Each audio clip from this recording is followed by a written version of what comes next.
Hare.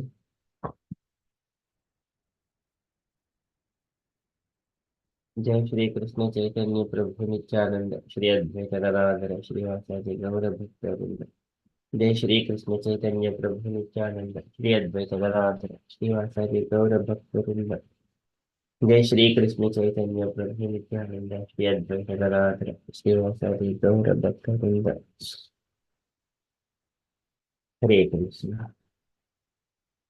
Hare Krishna dear devotees. So today is Saturday. It is 11th of July.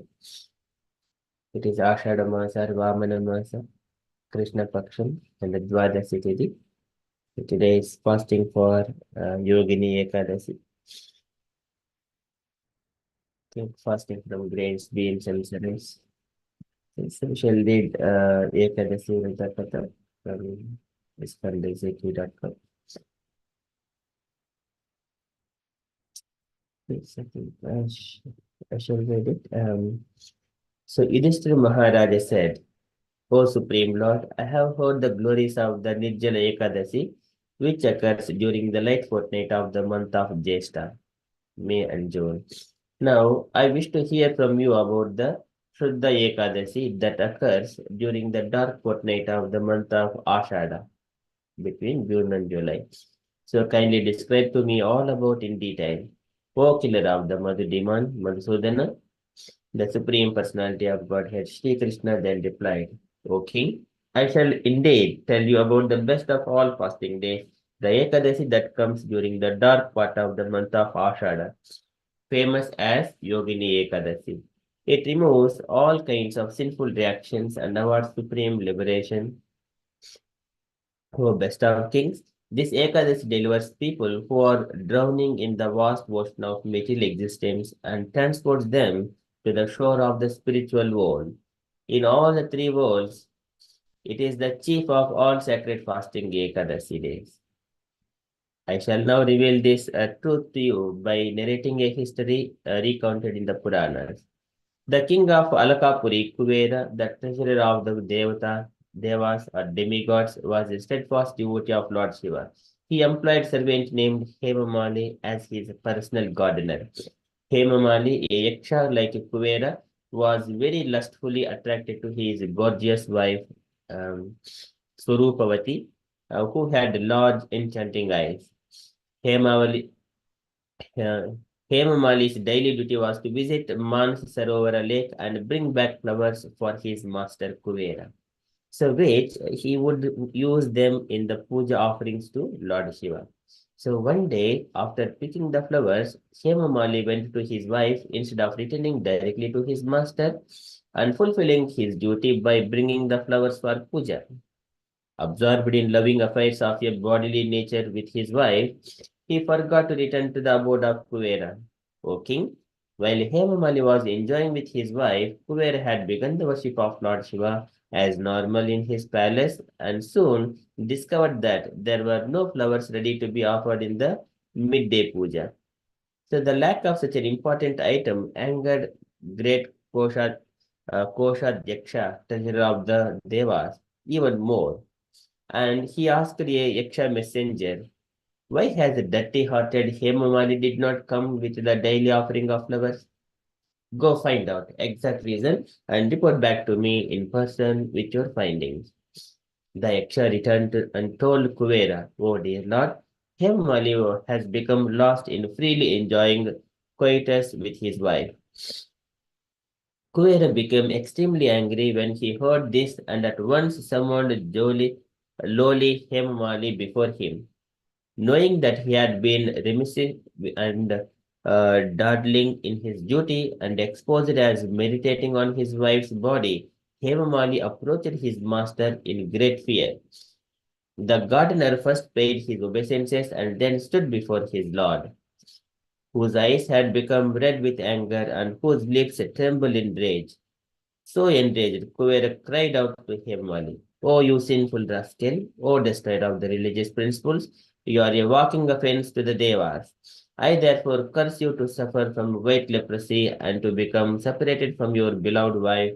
Only great suffering is deservedly yours. O low-born fool, Leave this place immediately and betake yourself to the lower planet to suffer. And so Hemamali fell at once from grace in Alkapuri and became ill with the terrible affliction of white leprosy. He awoke in a dense and fearful forest, where there was nothing to eat or drink. Thus he passed his days in misery, unable to sleep at night due to pain. He suffered in both winter and summer season. But because he continued to worship Lord Shiva himself with faith, his consciousness remained purely fixed and steady. Although implicated by great sin and its attendant reactions, he remembered his past life because of his piety. After wandering for some time here and there over mountains and across plains, Hemamali eventually came upon the vast expanse of the Himalayan mountain ranges. There, he had the wonderful good fortune to come in contact with the great saintly soul, Markandeya Rishi, the best of ascetics, whose duration of life, it is said, extends to 7 days of Brahma. Markandeya Rishi was seated peacefully at his ashrama, looking as effulgent as a second Brahma. Hemamali, feeling very sinful, stood at a distance from the magnificent sage and offered his humble obeisances and choice prayers. Always interested in the welfare of others, Markandeya Rishi saw the leper and called him near. Oh, you, what sort of sinful deeds have you done to earn this dreadful affliction? So, hearing this, Hemamali painfully and ashamed replied, Dear sir, I am a Yaksha servant of Lord Kuvera and my name is Hemamali. It was my daily service to pick the flowers from the Mansa Sarovara lake for my master's worship of Lord Shiva. But one day, I was negligent and was late in returning with offering because I had become overwhelmed with lusty passion for enjoying bodily pleasures with my wife. When my master discovered why I was late, he cursed me in great anger to be as I am before you. Thus I am now bereft of my home, my wife, and my service. But fortunately, I have come upon you, and now I hope to receive from you an auspicious benediction. For I know that devotees such as you are as merciful as Supreme Lord. Bhakta Vatsala, and always carry the interest of others uppermost in their hearts. So that is your nature. O best of the sages, please help me. So soft-hearted Markandeya Rishi replied, Because you have told me the truth, I shall tell you about a fast day that will benefit you greatly. If you fast on the Ekadasi that comes during the dark fortnight of the month of Ashada, you will surely be freed of this terrible curse. Hemamali fell to the ground in complete gratitude and offered him his humble obeisances again and again. But Markandeya Rishi stood there and lifted poor Hemamali to his feet, filling him with inexpressible happiness. Thus, as Sage had instructed him, Hemamali beautifully observed the Ekadasi fast, and by its influence, he again became a handsome Yaksha. Then he returned home, where he lived very happily with his wife. Lord Sri Krishna concluded. So you can readily see, oh Yudhishthira, that fasting on Yogini Ekadasi is very powerful and auspicious. Whatever merit one obtains by feeding 88,000 Brahmins is also obtained simply by observing a strict fast on Yogini Ekadasi. For one who fasts on this sacred Ekadasi, she, Ekadasi Devi, destroys heaps of past sinful reactions and makes him most pious. O king, thus I have explained to you the purity of Yogini Ekadasi. Thus ends the narration of the glories of Ashada Krishna Ekadasi or Yogini Ekadasi from the Brahma Vaivarta Purana. Yogini Ekadasi ki jai. That is from the events perspective. This is for now. We shall move into our daily Srimad Bhagavatam.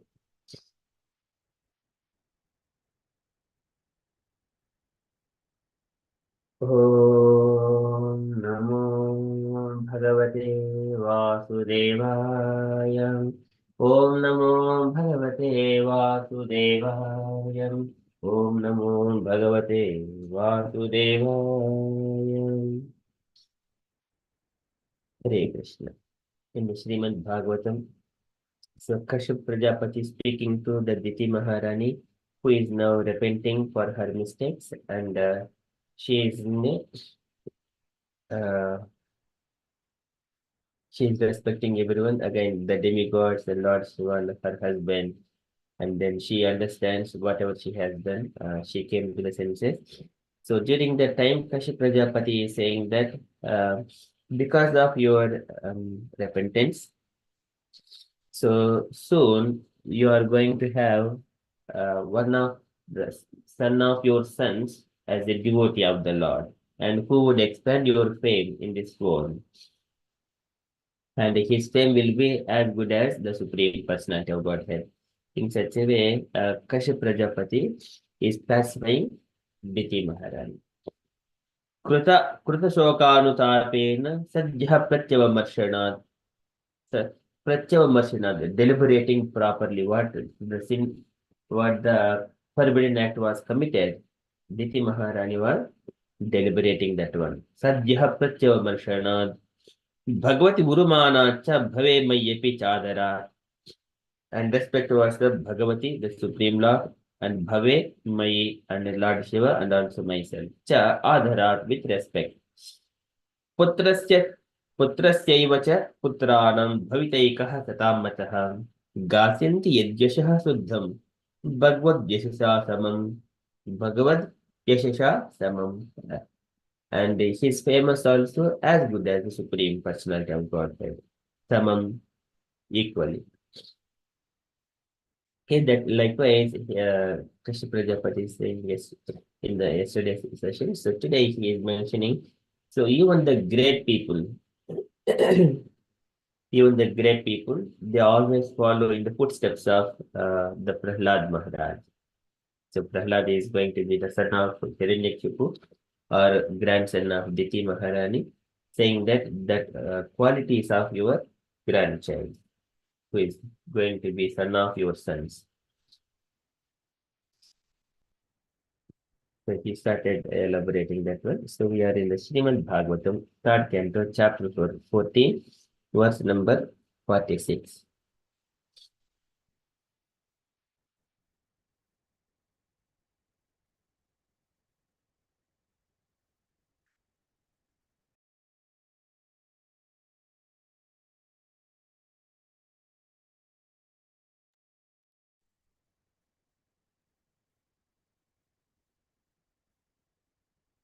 योगैर्हेमेव दुर्वर्णं भाविष्यन्ति साधवः निर्वैरादिभिरात्मानं यश्शीलमनुवर्तितुम् योगैर्हेमेव दुर्वर्णं yogaihi, by rectifying the processes, by the rectifying processes.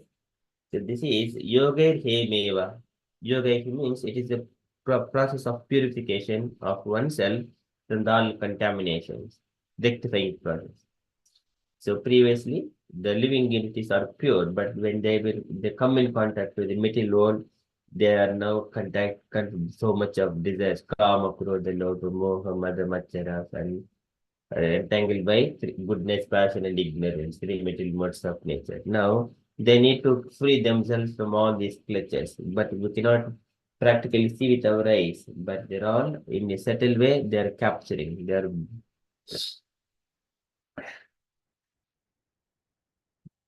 And yogaihi, by yogaihi means this is by rectifying process. One has to relieve all these things. No more lust, no more anger, no more greedy, no more entanglement like goodness, passion. So slowly, gradually, it is a rectifying process. Yogaihi, hemeva durvarnam, hemeva, like a gold, durvarnam, inferior, durvarnam, inferior quality. Yogai hemeva durvarnam, bhavaishyanti sadavaha, bhavaishyanti, will purify, bhavaishyanti, will purify, sadavaha, saintly persons. Nirvairadibihi atmanam, Nirvaira Adibihi, by the practice of freedom from the animosity. Animosity is like just only eating, sleeping, mating, and defending. That is animosity, animal propensities. Uh, Nirvaira Adibihi, or by the practice of freedom from animosity. Nirvairadibihi atmanam is the self. And yeshelam anuvattitum, and whose character to follow in the footsteps. Anuvattitum. Likewise, Kashyap Prajapati is explaining that Yogair Hemeva Durvarnam Bhavishanti Sadavaha Nirviradibihi Atmanam Yashelam Anuvattitum. So Prahalad is one of the Mahajana. Mahajana Yena Gata Sapantaha. So everyone would follow in the footsteps of those Mahajanas. So here he is an exemplary character. So here, translation. In order to follow in his footsteps, saintly persons will try to emulate his character by practicing freedom from animosity, just as the purifying processes rectify gold of inferior quality. Purport by Srila Prabhupada. Srila Prabhupada. Can I request Asha Mataji, would you like to read the purport, please? Hare Krishna. Yoga practice, the process of purifying one's existential identity, is based mainly on self-control. Without self-control, one cannot practice freedom from animosity. In the conditional state, every living being is envious of another living being. But in the liberated state, there is an absence of animosity. Prahlada Maharaja was tortured by his father in so many ways. Yet, after the death of his father, he prayed for his father's liberation by the Supreme Personality of Godhead. He did not ask any benediction that he might have asked, but he prayed that his father might be liberated. He never cursed any of the person who engaged in torturing him at the instigation of his father. Srila Prabhupada ki jai. Hare Krishna. Thank you, Mataji.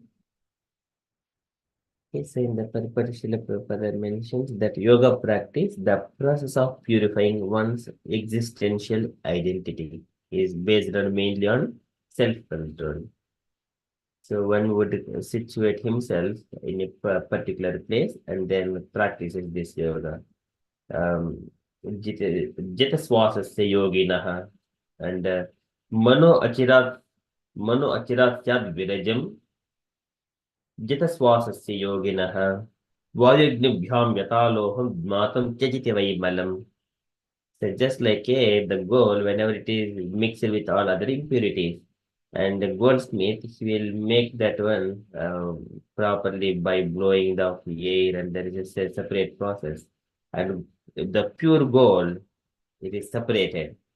In the similar way, the yoga practice is also like that. The consciousness, the pure consciousness, will be achieved by the yoga practice. Kapila Bhagavan describes, of course, Krishna in the Bhagavad Gita, 6th chapter, the Dhyana Yoga, how a yogi meditates. There he also explains what this is called yogic process. And Kapila Bhagavan, in the 25th chapter, entirely of the Bhakti Yoga process. And here specifically, this process is like meditating on the pastimes of the Lord. There it is Vaikuntha Lila Abhidhyanam Samadhanam Tatatmanaha. But however, before one meditates on the his beautiful form of the Lord, there are few things like starting from Kapil Bhagavan says, Yogasya Lakshanam Bhakshe Sabhijasya Nrupatmaje Mano Yenaiva Vidhina Prasannam Yati Satpadam. Oh, my dear mother, I will explain everything from starting from the seed. Sabhijasya, Bhejasya, starting from the seed, how to practice this yoga. And by that one, Mano Yenaiva Vidhina Prasannam Yat Satpadam, one will be completely satisfied by his existence. So he says, first of all, Swadharmacharanam Sekya. The first thing you carry out your prescribed duties perfectly. If you are a mother, you need to take out the home, complete all your duties perfectly. If you are a father, earn livelihood, do it perfectly as a matter of duty. And as a child, I have to engage myself in studying the Vedas, transcendent knowledge, everything. Do it perfectly. Swadharmacharanam Sekya by his full endeavor. Second one is Vidharmacha Nivartanam. Whatever is not prescribed in the Shastras, one should not do against the Shastric injunctions. Vidharmacha Nivartanam. And then Daiva, third thing, Daiva Labdel Santosha. One must be self-satisfied, whatever comes in his accord, without much hard endeavor. He should be satisfied. Daiva Labdena Santosha. And then fourth point is the Atmaviccharanarchanam. One has to take the shelter of the spiritual master. So this is the starting point. And then Gramya Dharma Nivrittisha. One should avoid the Gramya Dharma. It's like going here and there, entertainment, moving, going to the picnics, so many viharas and all those casual catch-ups, time pass things. These are all Gramya Dharma. Gramya Dharma Nivrittisha. Completely stop all such kind of associations. Gramya Dharma Nivrittisha Moksha Dharma Ratistata. And just only the one single point of single objective is the Moksha Dharma. I wanted to transcend this material existence, Moksha Dharma. And then Mitamedya Adanam Shashwat, controlling the food and drink habits. Mitamedya Adanam Shashwat, Vivikta Kshema Sevanam, desiring to live in a lonely places or pilgrimage places or holy places or dhams. Vivikta Kshema Sevanam, so freeing from all bad association, desiring to live in the Vivikta Kshema, in the lonely places. And then later on, follow the principles of Ahimsa, Satyam, Asteyam, Yavadadda Parigraha, Brahmacharyam, Tapah Saucham, Swadhyaya Purusharchanam, the self-study of scriptural injunctions, performing austerities, keeping himself in cleanliness, following the celibacy, and non-violence, truthfulness, and in such a way, one has to practice these kind of activities. And then keeping oneself maunam. Maunam means not to speak unnecessarily. Sometimes people are very enthusiastic to speak about themselves and to show off themselves, or they're enthusiastic, but they do not know. But here, maunam, always, unless one is asked. Unless one is asked, one should be keeping quiet. And then also, if it is Krishna consciousness, means it is for the well-being of other, he will speak about it. So that is also maunam. He speaks, but he does not speak. Maunam sadasana jaya stairyam prana jana sanehi pratyaharash indriyanam vishayan manasa hrudi. Pratyaharash indriyanam, and slowly retracting senses from the sense objectives. Vishayan manasa hrudi. And then Swadhishnanam ekadesi manasa pranadharanam, sitting at one particular place. Swadhishnanam ekadesi, at one particular place, properly situated. Manasa pranadharanam. Now he needs to perform pranadharanam, controlling the life air. And also mind and the controlling the life air. And then meditating on the Lord. Vaikuntalila abhidhyanam samadhanam tadatmanah. Somewhere or other, he must be Yetaranyashapadibihi Manodustam Asatpadam Buddha Yunjita Senekaihi Jatapranohi Atindritaha. So this is the process. Somewhere or other, he needs to retract himself from all the sense gratification. And Jatapranohi Atindritaha. And then Suchaudese Pradistapya Vijitasana Asanam Tasmin Swasti Samasina Rujukaya Samabhise. And sitting in a proper posture, keeping his body perpendicular to the earth. The spinal cord should be perpendicular to Rujukaya Samabhyaset, and then meditate on the Lord. During that time, Pranasya Sodaye Margam Purakumbakare Chikaihi Pratikulena Vachittam Yatastiram Achanchalam. And then perform pranayama. So Pranasya Sodaye Margam. it is like a cleansing the um, process, cleansing process. Pranasya Sodayed Margam Pura Kumbhaka Rechakaihi. By the controlling the sense, Pura Kumbhaka. It is like a Pura Kumbhaka Rechakaihi. From nostrils, one nostril it is inhaling, and through other nostril it is exhaling, and then do it again in other opposite directions. In gradually slowing down the process, on particular point of time, he could stop this inhaling and exhaling process. That is called Kumbhaka Yogam. And by that one can extend the life. So then he can concentrate on the Supreme Personality of Godhead. And Pratikulena Vachittam Yatasthiram Achinchalam. So likewise, one has to meditate for Mano Achiratyat Virajam. And whenever he performing like that, mind will be immediately completely virajam, no more engagement in the passion and ignorance or materialistic nature. In such a way, Jita Swasasya Yoginaha, he has controlled the breathing process. Jita Swasasya Yoginaha. Vayugnibhyam Yataloham Matam Chajita Vaimalam. Just like by the air, the goal will be completely the process of purifying the goal. Vayugnibhyam Yataloham Matam Chajita Vaimalam. Goal is likewise, his existence will be purified from material contamination.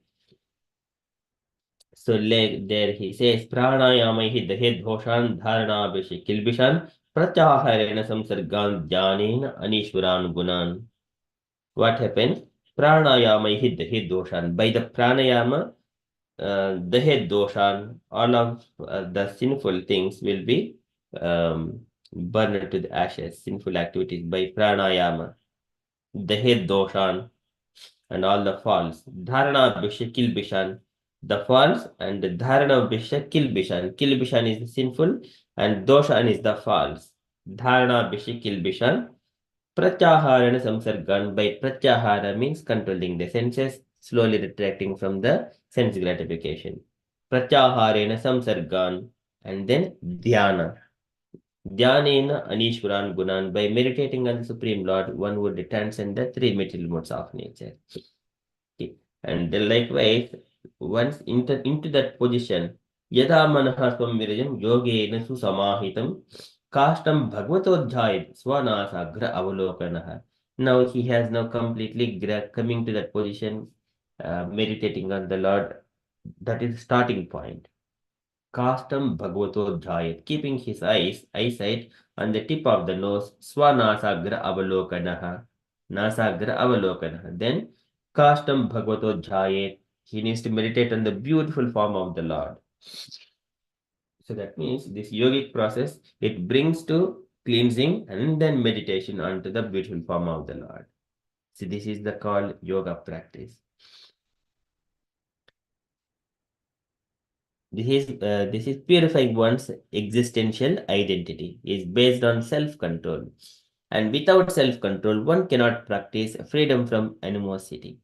So here in Krishna consciousness, what happens? One does not have to go to the secluded place and perform. By becoming a devotee of the Lord, automatically he will perform austerities, penances, controlling the food, gramya dharma, nivrityasha, swadharma, charanam, sektya, everything automatically it happens. And because morning chanting, evening chanting, and reading the scriptures, swadhyaya, purusharchanam, and the cleanliness, truthfulness, everything, all good qualities will come. And then by that one, by his meditations, and he does not engage himself in the sinful activities. But here, one thing is the controlling increasing the lifespan by controlling the Purakumbhaka Rechakaihi. That kind of thing, because this is age of Kali, and people are short-lived. And as soon as he has focused his mind on chanting of Hare Krishna, the sound vibrations of transcendental sound vibrations, and meditating on the beautiful form of the Lord, that is Vaikuntha Leela Samadhanam Tada. Vaikuntha Leela Abhidhyanam Samadhanam Tadatmana. That becomes Samadhi for him. But in due course of time, once he is absorbed like that, then he'll go back, after leaving his body, go back to Godhead. But extending the life, it is not the purpose of yogic process. So Sukadeva Goswami, he describes uh, mm, what is the necessity of extending life for so many million years or thousands of years. Just only, even the muhurta time is sufficient. Okay, so and then without self-control, one cannot practice freedom from animosity. And in the conditional state, every living being is envious of another living being.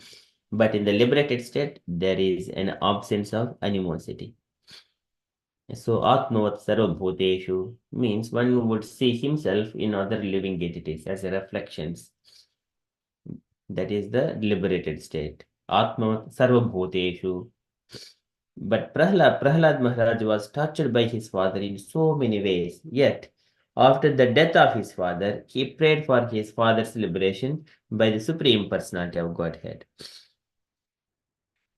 But he did not ask any benediction that he might have asked, but he prayed that his atheistic father might be liberated. That is only his desire.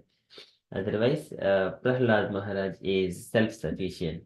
He is always satisfied, engaging himself in the devotional service of the Lord. That is Krishna consciousness. Always chanting the names. And then he never cursed any of the persons who engaged in torturing him at instigation of his father. So the many people engaged, but Prahlad Maharaj he never took it personally as well. That is, the devotees, they will never do counteractive. Natasya tat pratikurvanti, they do not do any counteractive actions. They simply pass through that situation thinking that it is a arrangement by the Lord. It will bring only his when he is tolerated and titikshabaha, then he is uh, here Prahlad Maharaj, his glories Bhagavad Gita Samam, and his glories will be as good as the Supreme Personality of Godhead. Okay, so Lord orchestrates those activities for his devotees to bring their fame to everyone. Okay, that is from the Srila Prabhupada's purport. But devotees, they are always Vidya Vinay Sampanni, Brahmane Gavihastini, Shunichayo Supakecha, Panditaha, Samadarshinaha. Again, there is a Brahma statements as well. Pradugdeha karmudurhodhrasayaha parodayena hrudrujo anisham parandhruktehi visudhanti arundhata tanma avadi daivadan bhavidvidaha. People with sense enjoyment motivations, they perform so many karmic activities. Pradugdeha karmadurhodhrasayaha. Paroda yenarpita hrudrujo anisham, keeping very anger, something greed, lust, and desires, lust and anger, those things in the heart, they perform so many things. But whenever such kind of people are speaking to good people or devotees in a harsh way, one should not react to those words. Paran dhruptehi, visitinti arundhata. Paran dhruptehi, by harsh words. Vitadunti Arundhara, they're just like a arrow. Straight away, those speaking of word, it is very hard. It is like going very sharper than the arrows. Straight away, they will hit the heart. That words. And whenever such people are speaking like that, one should not counteract those words because by these words itself, Tan ma avadit daivavadan. There are by their words itself, they are going to be punished. One can practically see in this world if he has performed any activity and he would reap the results. Some of them are like a government punishes for physical crimes. That is physically we can see it. But some of them, not everything government is has got visibility. But so many things are there. Government is just even not even 0.001%. It has got visibility. Even that does not carry out properly. But Lord's law is that Every living entity, whatever the actions it performs, it will reap the results of it. We have seen practically how the words will come and how the actions will return back to us. One can practically, if one lives in a or observes the nature in and around, carefully observes, he would see practically everything is a reactions. So here, one should not counteract anything. Brahma says to Lord Shiva. Again, one should show compassionate onto those people who are with anger and who are greedy, who are lusty. यस्मिन् यदा पुष्करणाभमाय धुरन्तया स्पृष्टदेहः पृथग्दृशः कुर्वन्ति तत्र हि अनुकम्पये कृपां न साधवो दयोबलात् कृते क्रमम्. One should show only compassionate towards them. But anukampaye krupam, because na sadhavo, and devotees should not use their powers to curse them. Na sadhavo dayo balat krute kramam, because by their words they're already punished. By their actions they're already punished. It will come, but immediately they may not be seeing or we may not be seeing, but it will come. Because this universe, every word we speak, the sound, nothing would go away. Everything is, even though if we speak, the sound vibrations coming from the mouth, it exists within this universe itself. It exists within this universe. It will come back. As the time passes, it will be intensifying. Like when we borrow some money, it will add the interest and borrow some, it will be increasing too much of money. Some kind of calculations are there for mortgages, especially it calculates for every day, and then interest on top of interest. Likewise, by the time increases, the words, whatever we speak, actions, whatever we do, everything they will be multiplying and come back to us. So that's why devotees, they do not speak any ill words or curses to other persons. They do not, bad things. They know all the karma, um, karmic reactions. Okay, likewise, here, Prahlada never cursed any of those persons who engaged in torturing him at the instigation of his father. Okay, that is from this purport. So here, yogairhemeva dhurvarnam bhavishyanti sadavaha nirvairadbihi atmanam yashelam anuvartitam. Yashelam anuvartitam.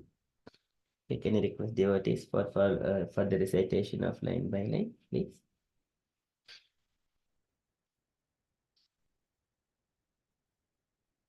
योगैर्हेमेव दुर्वर्णम् योगैर्हेमैव दुर्वर्णम् भावयिष्यन्ति साधवः भावयिष्यन्ति साधवः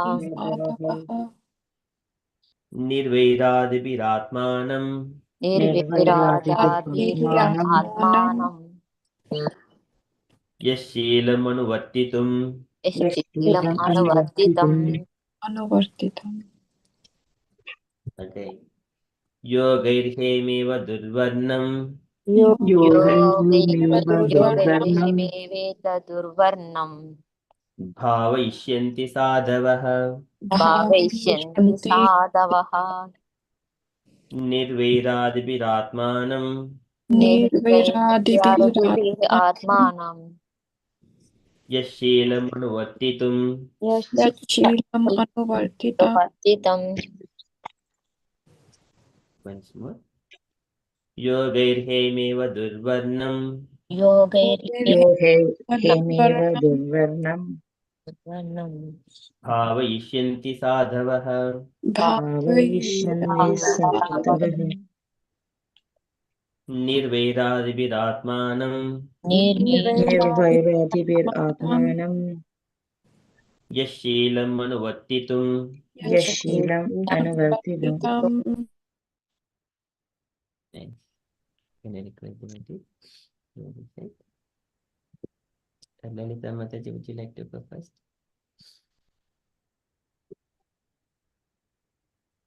Hare Krishna Prabhuji, please accept my humble obeisances. योगैर्हेमेव दुर्वर्णं भावयिष्यन्ति साधवः निर्वैर्यदिर्भिरात्मानं यश्चैलम् अनुवर्तितुम्. Hare Krishna Prabhu. Very good. Very good. Thank you, Mataji. Asha Mataji, please. Hare Krishna. Yo hemev durvarnam bhavayishyandi sadavaha nirvairadibir atmanam yashilam anuvartidum. Very good. Very good. Thank you, Mataji. Debashis Prabhuji, please.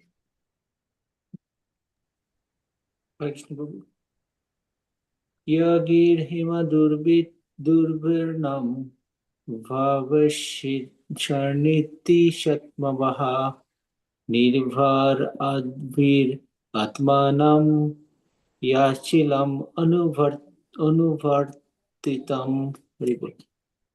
Very beautiful. Very nice. Thank you, Prabhuji. Gauri Mataji, please.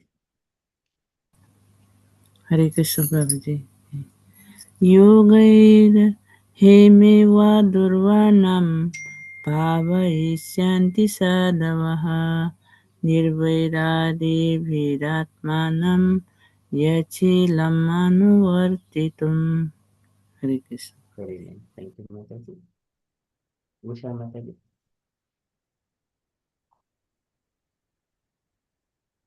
Yes, ma'am. Hare Krishna. Thank you. योगेहामिव दुर्वर्णं भावयिष्यन्ति साधवः निर्विरादिभिरात्मानं यच्छीलम् अनुवर्तितुम्. Very nice. Thank you, Mataji. Meena Mataji, please.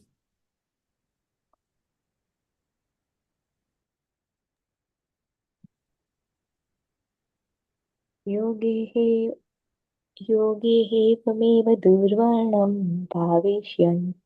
भाविष्यन्ति साधवः निर्विरादिभिरात्मानं यच्छिल अनुवर्तितम्. Very nice. Thank you, Mataji. Would you also read the translation, please? In order to follow in his footsteps, saintly person will try to emulate his character by practicing freedom from animosity, just as the purifying process rectifies gold of inferior quality. Hare Krishna. Srimad Bhagavatam, please.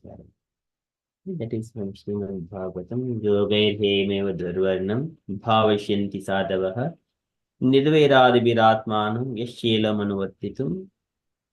Hare Krishna Prabhuji, may I have a go as well, please? Yes, Mataji, please. Sorry, Mataji. Yes, please. Yeah, that's okay. Hare Krishna, please accept my humble obeisances.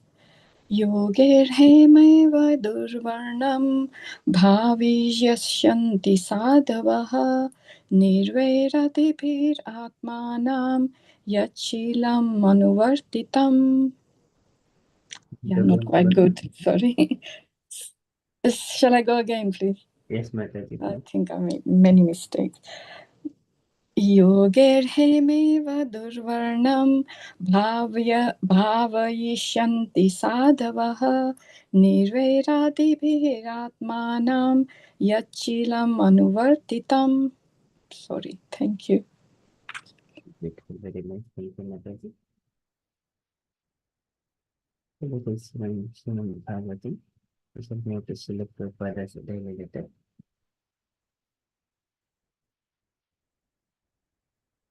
Letter to Tamala Krishna, June 25, 1971, Moscow. So can I request any devotees to read this letter, please?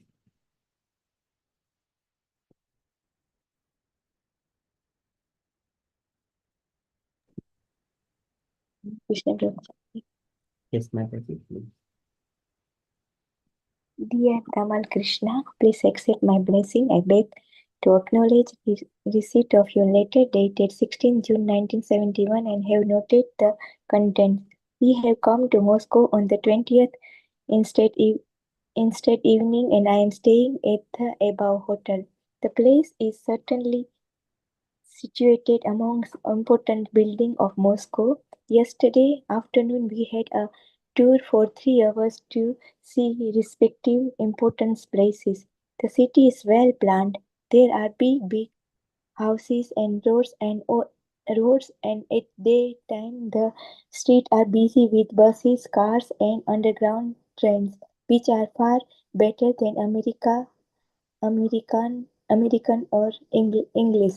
The underground streets are very neat and clean. The surface streets are also daily washed, but there is some difficulty in collecting vegetarian foodstuff. Still, we are cooking our meal by the cooker, which has saved our lives. We talked with one big professor, Mr. Kotosisky, and Sam Sundara talked with many great writers and musicians. Two boys are working with us, one Indian and one Russian. So there is a good prospect for opening a center. Although the atmosphere is not very good, the embassy was no help. So our visit to Moscow was not so successful, but for the future it is hopeful. Tomorrow I go to Paris for one day, then to San Francisco Rath Yatra, and then I shall come back to London. So you can reply me the letter in London address. Miss reply Mayapur. The laying down of the cornerstone must be done by the end of August. I have already informed GBC members that they should meet there on Vyas Puja days. The functions must be there. You hold that function, and in the meantime I am going to America and Europe to find men to send there. So far as the fencing, I am sorry that it is not done yet. At first, the estimate was rupees 5,000, but now it is rupees 14,000. So, what is the use of such estimate? Please contact Sarkar. Do not spend. Please contact Sarkar. Do not spend too much on fencing because if we want to expand, we have to tear it down. Put by bamboo with hedge creeper to make the walls. The creeper will grow luxurious in the rainy season. The temporary hut should be immediately finished. And 3 rooms is all right. If possible, make another because when the boys come from USA, they have to be accommodated. If Indira Gandhi is not coming, you can arrange with the governor, Mr. Dhanwan, the High Commissioner for London. He is known to us and can help by coming there. It will make a nice reception if Indira Gandhi is not coming. Otherwise, if she comes, all officials will come. So plan for the program. After after this, we have to plan for Maiden Festival in nice places. We know three nice places. One is at Indira Mahatma Gandhi Road, Bagh Bazaar, Jorbang Mulik's house. These three places I can arrange by writing letter. Similarly, at other places we can hold such meeting. The old man who comes to our Kolkata temple, Nagan came to see me in Bombay. He said we had saved Kolkata and the Naxalites are in favor of our Kolkata will change. Uh, Reply Mayapur construction. The best thing is to get the help of a nice architect. Either the man who Either the man who drew the plans or Mr. Mukherjee, who came to see us. His office is at 82 Hastings top floor. So let us supervise amongst ourselves, purchase the good and engage laborers to work nicely, and Mr. Sarkar will help. First, the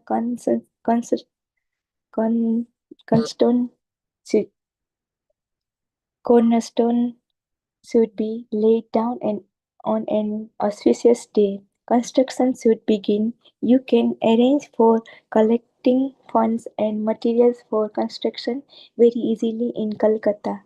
So do it like that. Hoping this will meet you in a good health. Your ever well wisher, A.C. Bhaktivedanta Swami. Srila Prabhupada ki jai. Thank you, Mataji. It's a very big letter. Can you take your points, Mataji? Yeah, first paragraph, mainly Prabhupada is admiring the Russia, that how beautiful Moscow, city, and he just said he went important places, and it's better than American and English, so everything is very nice, like road and everything, but he has not get that response from the embassy and to build center or things like that. So but then he still says he's trying, and then he just working with the one Russian boy and Indian, they are together, and but yeah, and then he's just saying that he's going to Paris and London and Rath Yatra, which he has mentioned in a previous letter as well. Yeah, and then he's mentioning about this Mayapur temple. Sorry, Prabhuji. Can you put and then he's Prabhuji, and then he's talk about this about the Mayapur temple, and then he was talking about some kind of fence that they have to build up. It was just estimate was 5,000, and then it was going to 14,000 or something, 14,000. So he said why this is happen, and then he just mentioned about this Indira Gandhi, that he was supposed to go, but might she is not going. Then he suggests another will be the High Commissioner of London, to invite in that ceremony. So yeah, that's something is mentioned here. And then she can go up. Yeah, if Indira Gandhi will not come, then they will say I suggested some the High Commissioner from London they can go, and then if Indira Gandhi will come, then all official member that will be go, and then comes a plan for the program. If Indira Gandhi comes, plan the program accordingly, and then yeah, and then it's another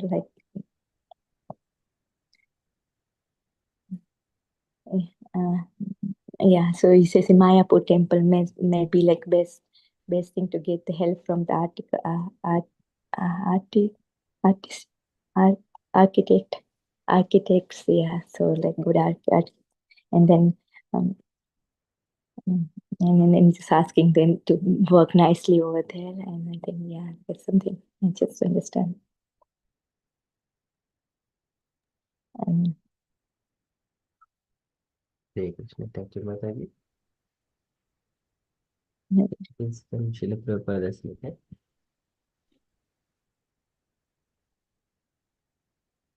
Prabhupada explaining the city is appreciating the Moscow, big houses and roads. But actually, this was planned during the Prithvi Maharaj's times. He has made every land is flattened, and then constructing properly the roads and the shop, buildings, everything. It comes from Prithvi Maharaj's times. Okay, but now here also we see nowadays cities are properly planned. Appreciating that one as well.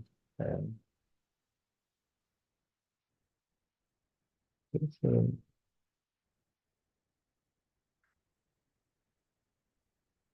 it is from Srila Prabhupada's letter.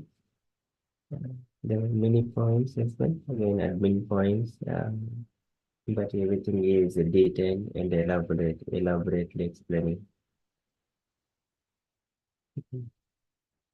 And whenever we are inviting the celebrities, and by that one, everyone also give interest why the celebrity is attracting to this Krishna consciousness. In such a way, they will also come and try and inquire the knowledge, and then they will get the knowledge. And another point here, I think some areas like the Naxalites, they will also favor our Calcutta temple. So then they will also change. Everyone. So that is Krishna consciousness. Okay, so that is from Srila Prabhupada's letter. And again, all these letters and conversations, it is the foundation stones for Mayapur temple now, what we are seeing, and the people of this time, they're more fortunate to see it, but people of that time, they're fortunate to take part in laying foundation stones or helping Srila Prabhupada to establish the temple. So that is from Srila Prabhupada's letter. We shall move to Srimad Bhagavad Gita.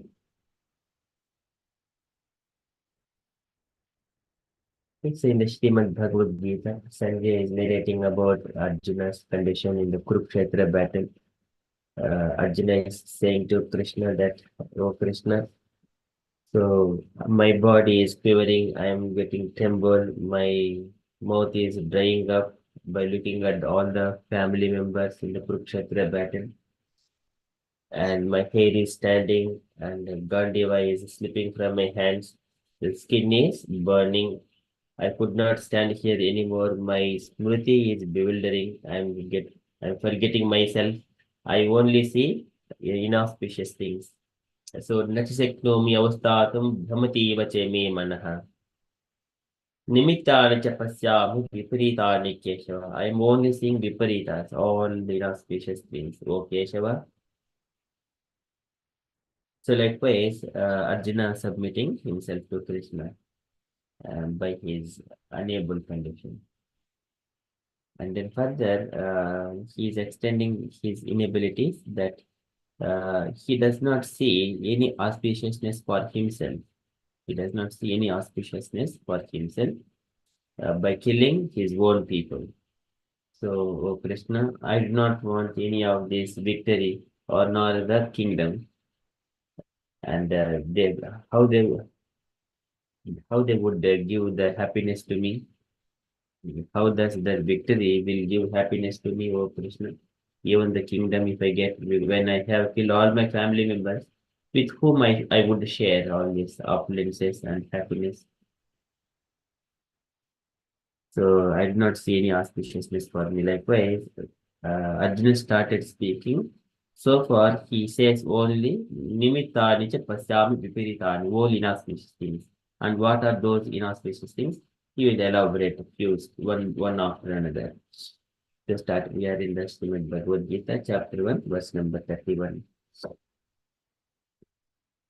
न च श्रेयो अनुपश्यामि हत्वा स्वजनमाहवे न कांक्षे विजयं कृष्ण न च राज्यं सुखानि च न च श्रेयो अनुपश्यामि. And also, O Krishna, na cha shreyaha, I do not see any good. Anupasyami, do I foresee? Hatva swajana mahave, by killing my own kinsmen in the battle. Ahave, in the fight. Hatva swajana mahave, nakangshe vijayam Krishna. Oh Krishna, nakangshe, I do not desire this victory. Vijayam, victory. And nacha rajyam sukanicha. And this having the kingdom, winning the kingdom does not give happiness. So likewise, Arjuna is saying, how can I? Nachishriyo anupasyami hatva sajana mahavi nakamkshe vijayam Krishna nacha rajyam sukanicha. I do not see how any good can come from killing my own kinsmen in this battle, nor can I, my dear Krishna, desire any subsequent victory, kingdom, or happiness. Likewise, Arjuna is seeing all inauspicious things. He does not see any of good things are going to happen by this battle, by killing his own kinsmen. Okay, but by Srila Prabhupada thinks, they can request the devotee to read the purport, please.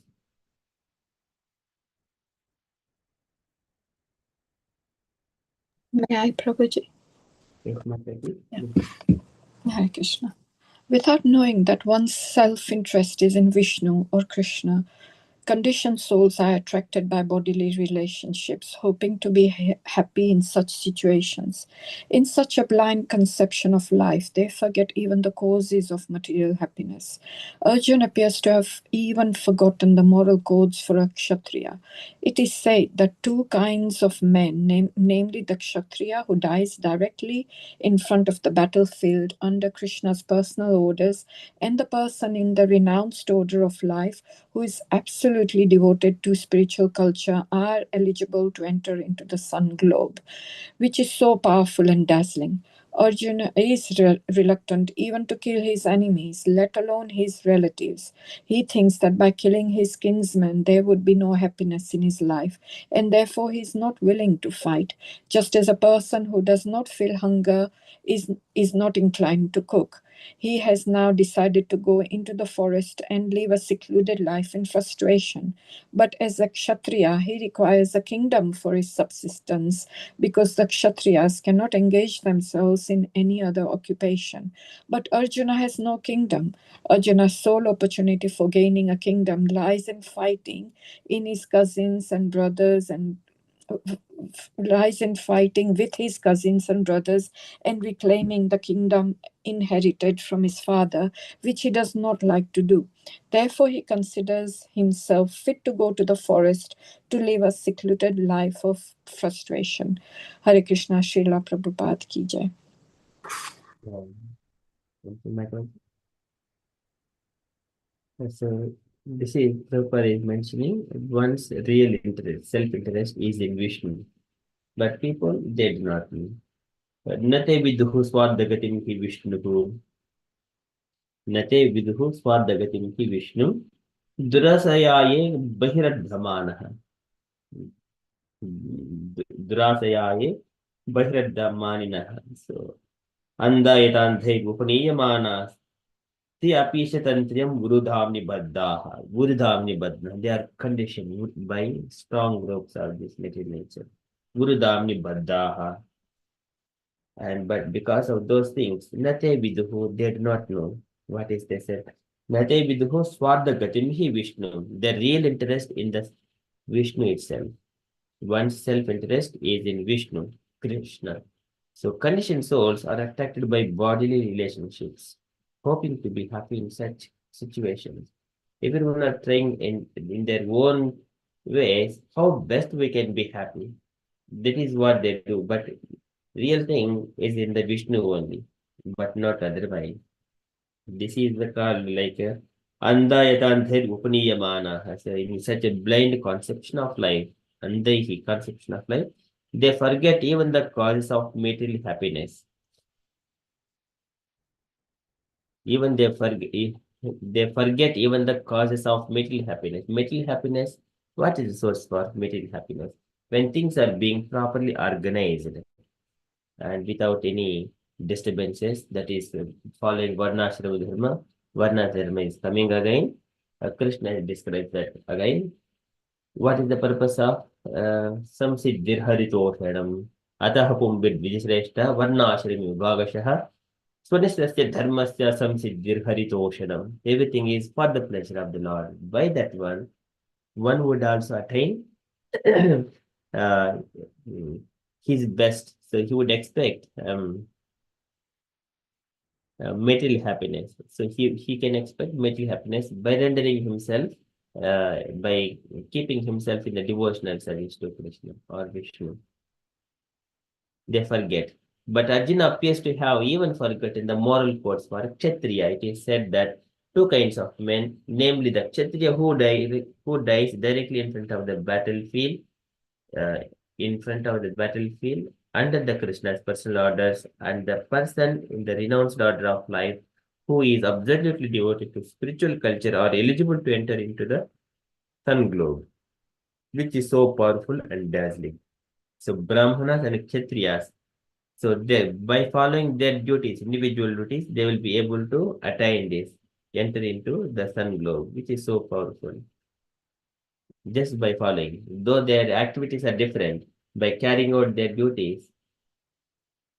In another place, Krishna again says, Hatva, uh, Hatva prapse swargam jitva bhokse mahim tasmad uttishta kaunteya yuddhaya puritanishchayah. So something like that Krishna says. If you die in the Kurukshetra battle, Hatva prapse swargam, you will attain the heavenly planets. You will enjoy there. Jitva bhokse mahim. If you win here, you will enjoy this earth. So in both ways, you will be benefited. Yeah, that is also mentioned by Krishna in the Bhagavad Gita. So here, but Arjuna is reluctant even to kill his enemies, let alone his relatives enjoy here. So that is his mood. Now he thinks that by killing his kinsmen, there would be no happiness in his life. Therefore, he is not willing to fight, just as a person who does not feel hunger is not inclined to cook. So that is the again analogy is appropriate. When a person is not hungry and many other people are hungry and a cook is already has eaten, he does not feel to cook. That's why generally in the home, when mother is cooking, first of all, she cooks and feeds all the family members, then finally she eats. That is the nature of the mother, how love she has got to husband and children even. And at the end, she will eat it. Until then, if she eats before, she does not understand how hungry they are because she keeps herself hunger and then she feeds everyone. At the end, she eats. That is the Vedic tradition. Mr. Prabhupada is bringing that quote very nicely here. And likewise, Arjuna is also feeling in the similar way. So he has now decided to go into the forest and live in a secluded life in frustration. But as a Kshatriya, he requires kingdom for his subsistence. He cannot live like a begging. So that way, as a Kshatriya means Sauryam, Tejo, Dhrirdhaksham. He needs to give in charity. He cannot beg. But Brahmanas can beg, Brahmanas can give charity. But Kshatriya cannot beg. He needs to take anything by Sauryam, Tejo, Dhrirdhaksham. He can give charity but not beg. So here he requires kingdom for his subsistence. But and again, Kshatriya means Yuddhecha api apalayanam. He cannot escape from the fight. He need to stand and fight. That is his quality. But if something is bad is happening in front of him, he needs to correct it. And that quality will come automatically. So that means if he has that quality, he must be a king.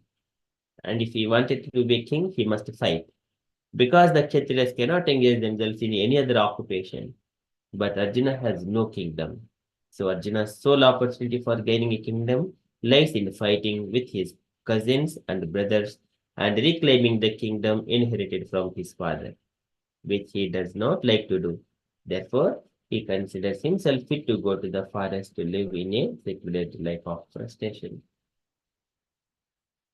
This is many people, they, after going through the material advancement, most of the people, everyone almost frustrated. And they come back to, if you're an intelligent person, he will come back to Krishna consciousness. Otherwise, he will be entangled there and it dies in vain. He dies without any useful to his life and for others. Okay, so that is the life. But here Arjuna is in the similar kind of position. He is not willing to fight here. Of course, but it is arranged by the Lord. And that mood is compassionation towards his kinsmen.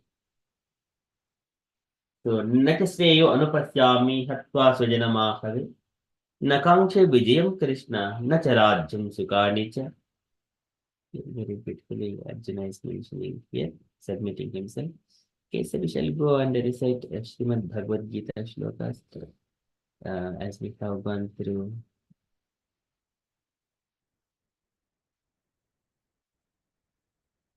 I think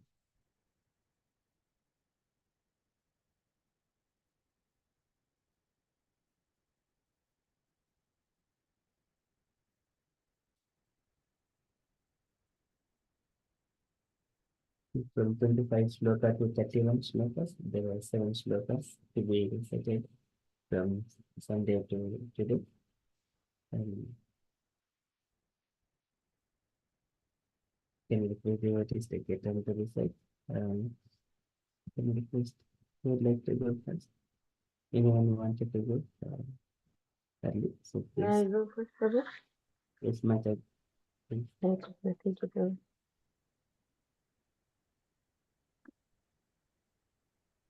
भीष्मद्रोणप्रमुखतः सर्वेषां च महीक्षितम् sorry, Prabhu. ॐ नमो भगवते वासुदेवाय.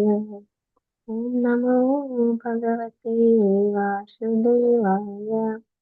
ॐ नमो भगवते वासुदेवाय. भीष्मद्रोणप्रमुखतः सर्वेषां च महीक्षिताम्. उवाच पार्थ पश्येतान् समवेतान् कुरुनिति. तत्र पश्यति तथान् पार्थः पितॄन् च पितामहान् आचार्यान् मातुलान् भ्रातॄन् पुत्रान् पौत्रान् सखींस्तथा स्वसुरान् सुहृदश्चैव सेनयोरुभयोरपि.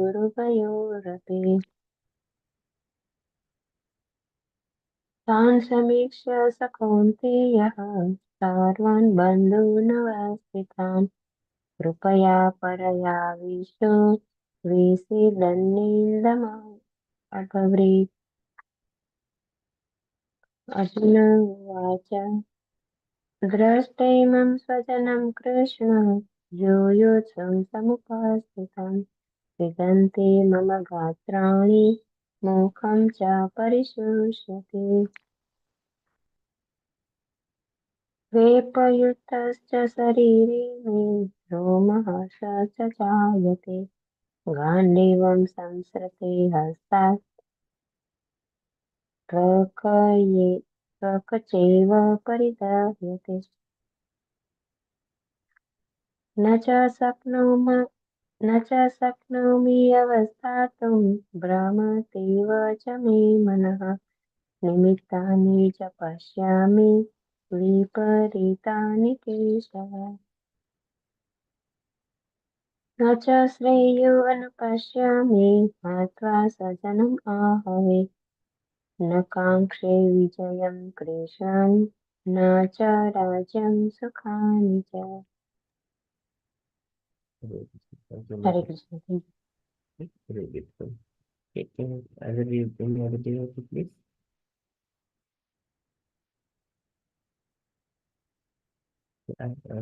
Lalita Mataji, would you like to connect? Hare Krishna Prabhuji. Yes, Prabhuji.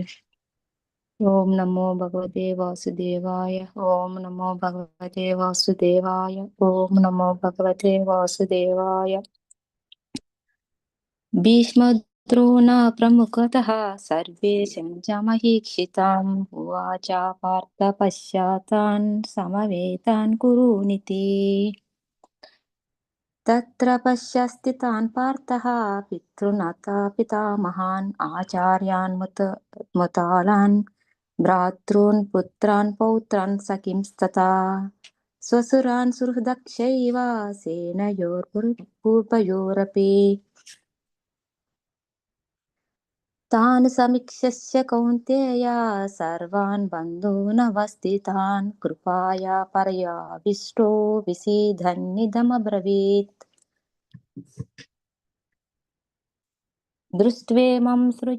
दृष्ट्वेमं स्वजनं कृष्णं युयुस्तं समुपस्थितं सीदन्ति मम गात्राणि मुखं च परिशुष्यति. Sorry Prabhuji, Arjuna Vacha, I missed out. Arjuna Vacha दृष्ट्वेमं स्वजनं कृष्णं युयुस्तं समुपस्थितं सीदन्ति मम गात्राणि मुखं च परिशुष्यति.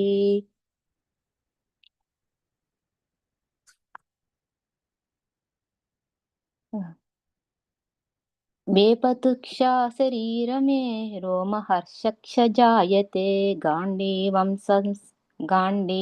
संसृते हस्तात् वक्षैव परिदाह्यते.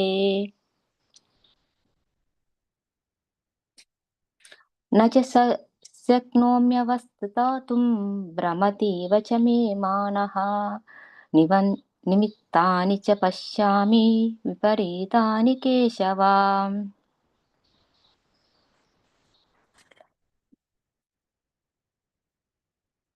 न च श्रेयोनुपश्यामि हत्वा स्वजनमाहवे न काङ्क्षे विजयं कृष्ण न च राज्यं सुखानि च. Hare Krishna Krishna Krishna Hare Hare Hare Ram Ram Ram Hare Hare Hare Krishna Krishna Krishna Hare Hare Hare Ram Ram Ram Hare Hare Hare Krishna Krishna Krishna Hare Hare Hare Ram Ram Ram Hare Hare Krishna Prabhu ji. Thank you. Thank you, Mataji. Very good. Message second. Asha Mataji, please. Krishna Prabhu, I can try. Om Namo Bhagavate Vasudevaya. Om Namo Bhagavate Vasudevaya. Om Namo Bhagavate Vasudevaya. भीष्मद्रोण प्रमुखतः सर्वेषां समहीशिताम् उवाच पार्थ पश्यतान् समवेतान् कुरु इति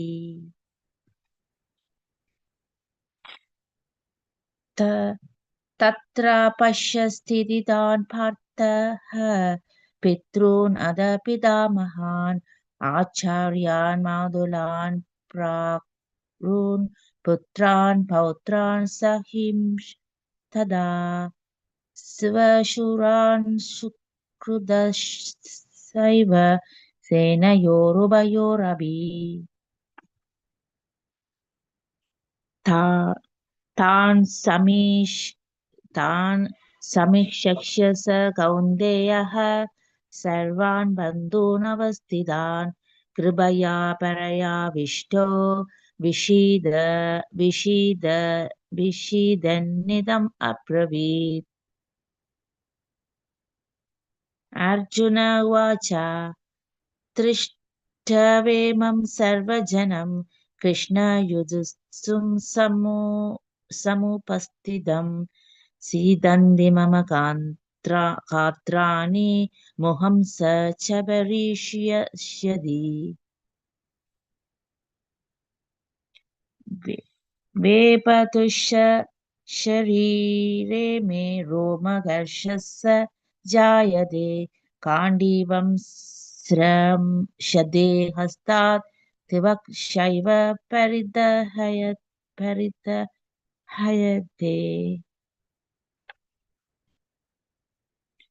न च शक्नोम्यवस्थातुं ब्रह्मदेवश्च मे मनः निमित्तानि च पश्यामि विपरीतानि केशव. न शश्रोये अनुपश्यामि कत्वा स्वजनम् आहवे न काङ्केश विजयं कृष्ण न च राज्यं सुखानि च. Hare Krishna. Thank you, Mataji. Very good. Message second. Thank you. Jai Mataji, please. Hare Krishna. Om Namo Bhagavate Vasudevaya. Om Namo Bhagavate Vasudevaya.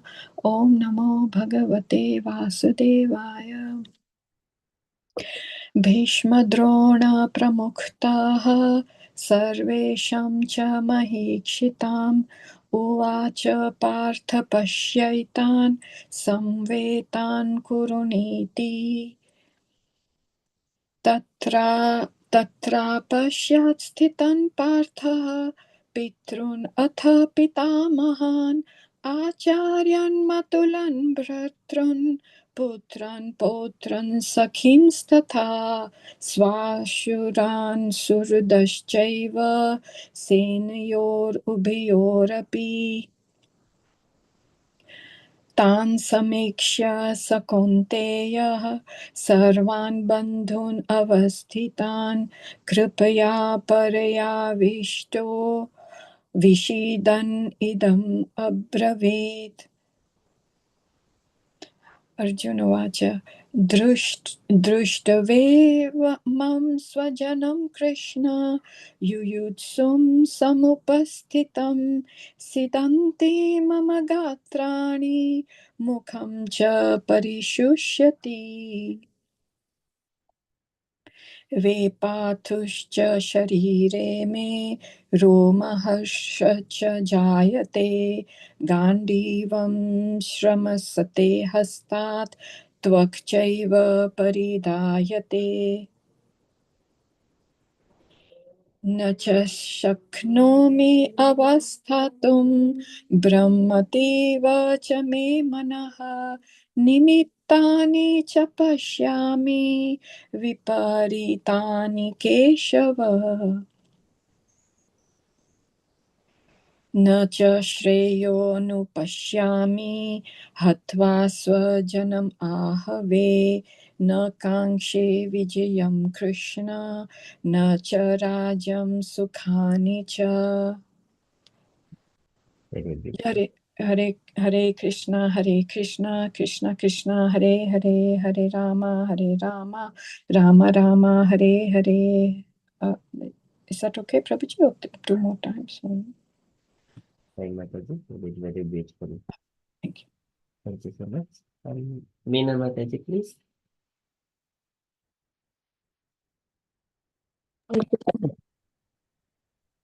ॐ नमो भगवते वासुदेवाय ॐ नमो भगवते वासुदेवाय ॐ नमो भगवते वासुदेवाय भीष्मद्रोणप्रमुखस्य च महीक्षिताम् उवाच पार्थ पश्यन्तां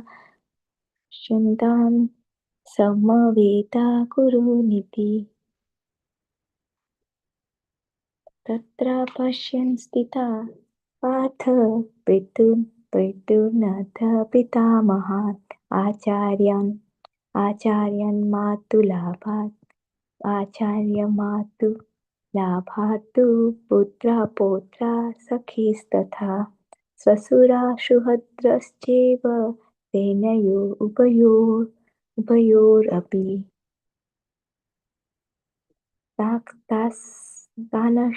तानक्ष्मीक्ष्य च कौन्तेय सर्वा बन्धूनवस्थितान् कृपया प्रयाविष्टो अब्रवीत् अर्जुन उवाच द्रष्टुमं स्वजनं कृष्ण युष्यु समुपस्थितं सिद्धन्ति मम गात्राणि मुखं च परिशुष्यति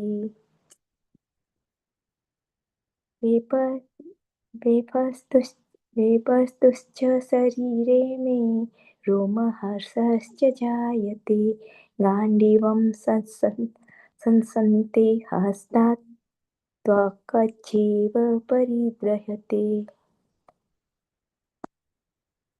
न च शक्नोम्यवस्थातुं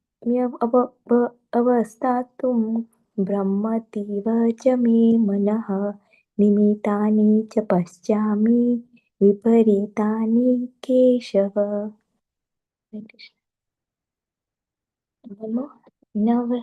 न च श्रेयो अनुपश्यामि हत्वा स्वजन्ममाहवे न काङ्क्षे विजयं कृष्ण न च राज्यं सुखानि च हरे कृष्ण कृष्ण कृष्ण हरे हरे Hare Rama, Rama Rama, Hare Hare, Hare Krishna.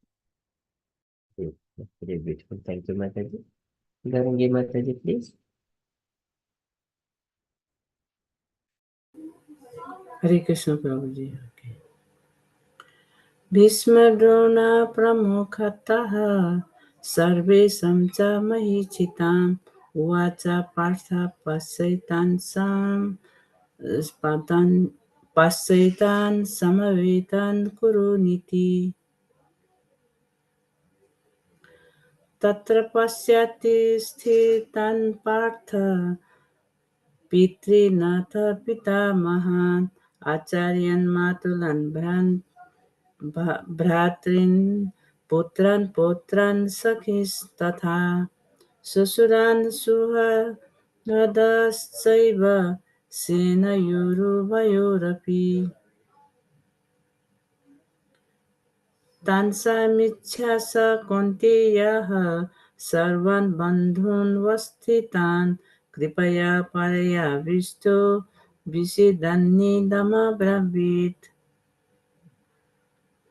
Arjun उवाच दृष्ट्वैवं स्वजनं कृष्ण युयुत्सुं समुपस्थितं सीदन्ति मम गात्राणि मुखं च परिशुष्यति वैपस्युत्सा शरीरे मे रोमहर्षश्च जायते गाण्डीवं संसति हस्तत्वं क्वै चैव परिधारिते न च शक्नोम्यवस्थातुं भ्रमतीव च मे मनः निमित्तानि च पश्यामि विपरीतानि केशव न चैषेयो अनुपश्यामि हत्वा स्वजनमाहवे न काङ्गे विजयं कृष्ण न च राज्यं सुखानि च हरे कृष्ण प्रभुजी thank you Hare Krishna. Thank you, Mataji. So beautifully recited. Okay, thank you so much, and dear devotees. Very nice recitations. Okay, so that is from Srimad Bhagavad Gita. And dear devotees, so if you have got any questions from the Bhagavatam or Bhagavad Gita in this week, so kindly ask your questions or you wanted to share anything, kindly do so.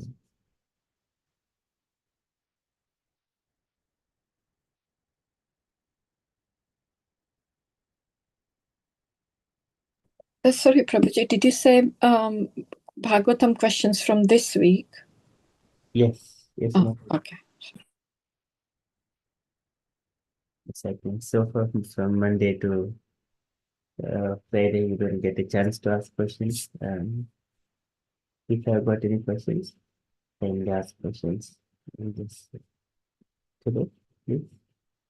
Share, you wanted to share anything, kindly share your reflections of the week.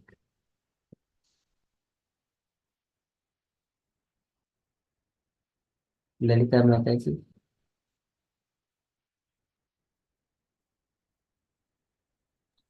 No, Prabhuji.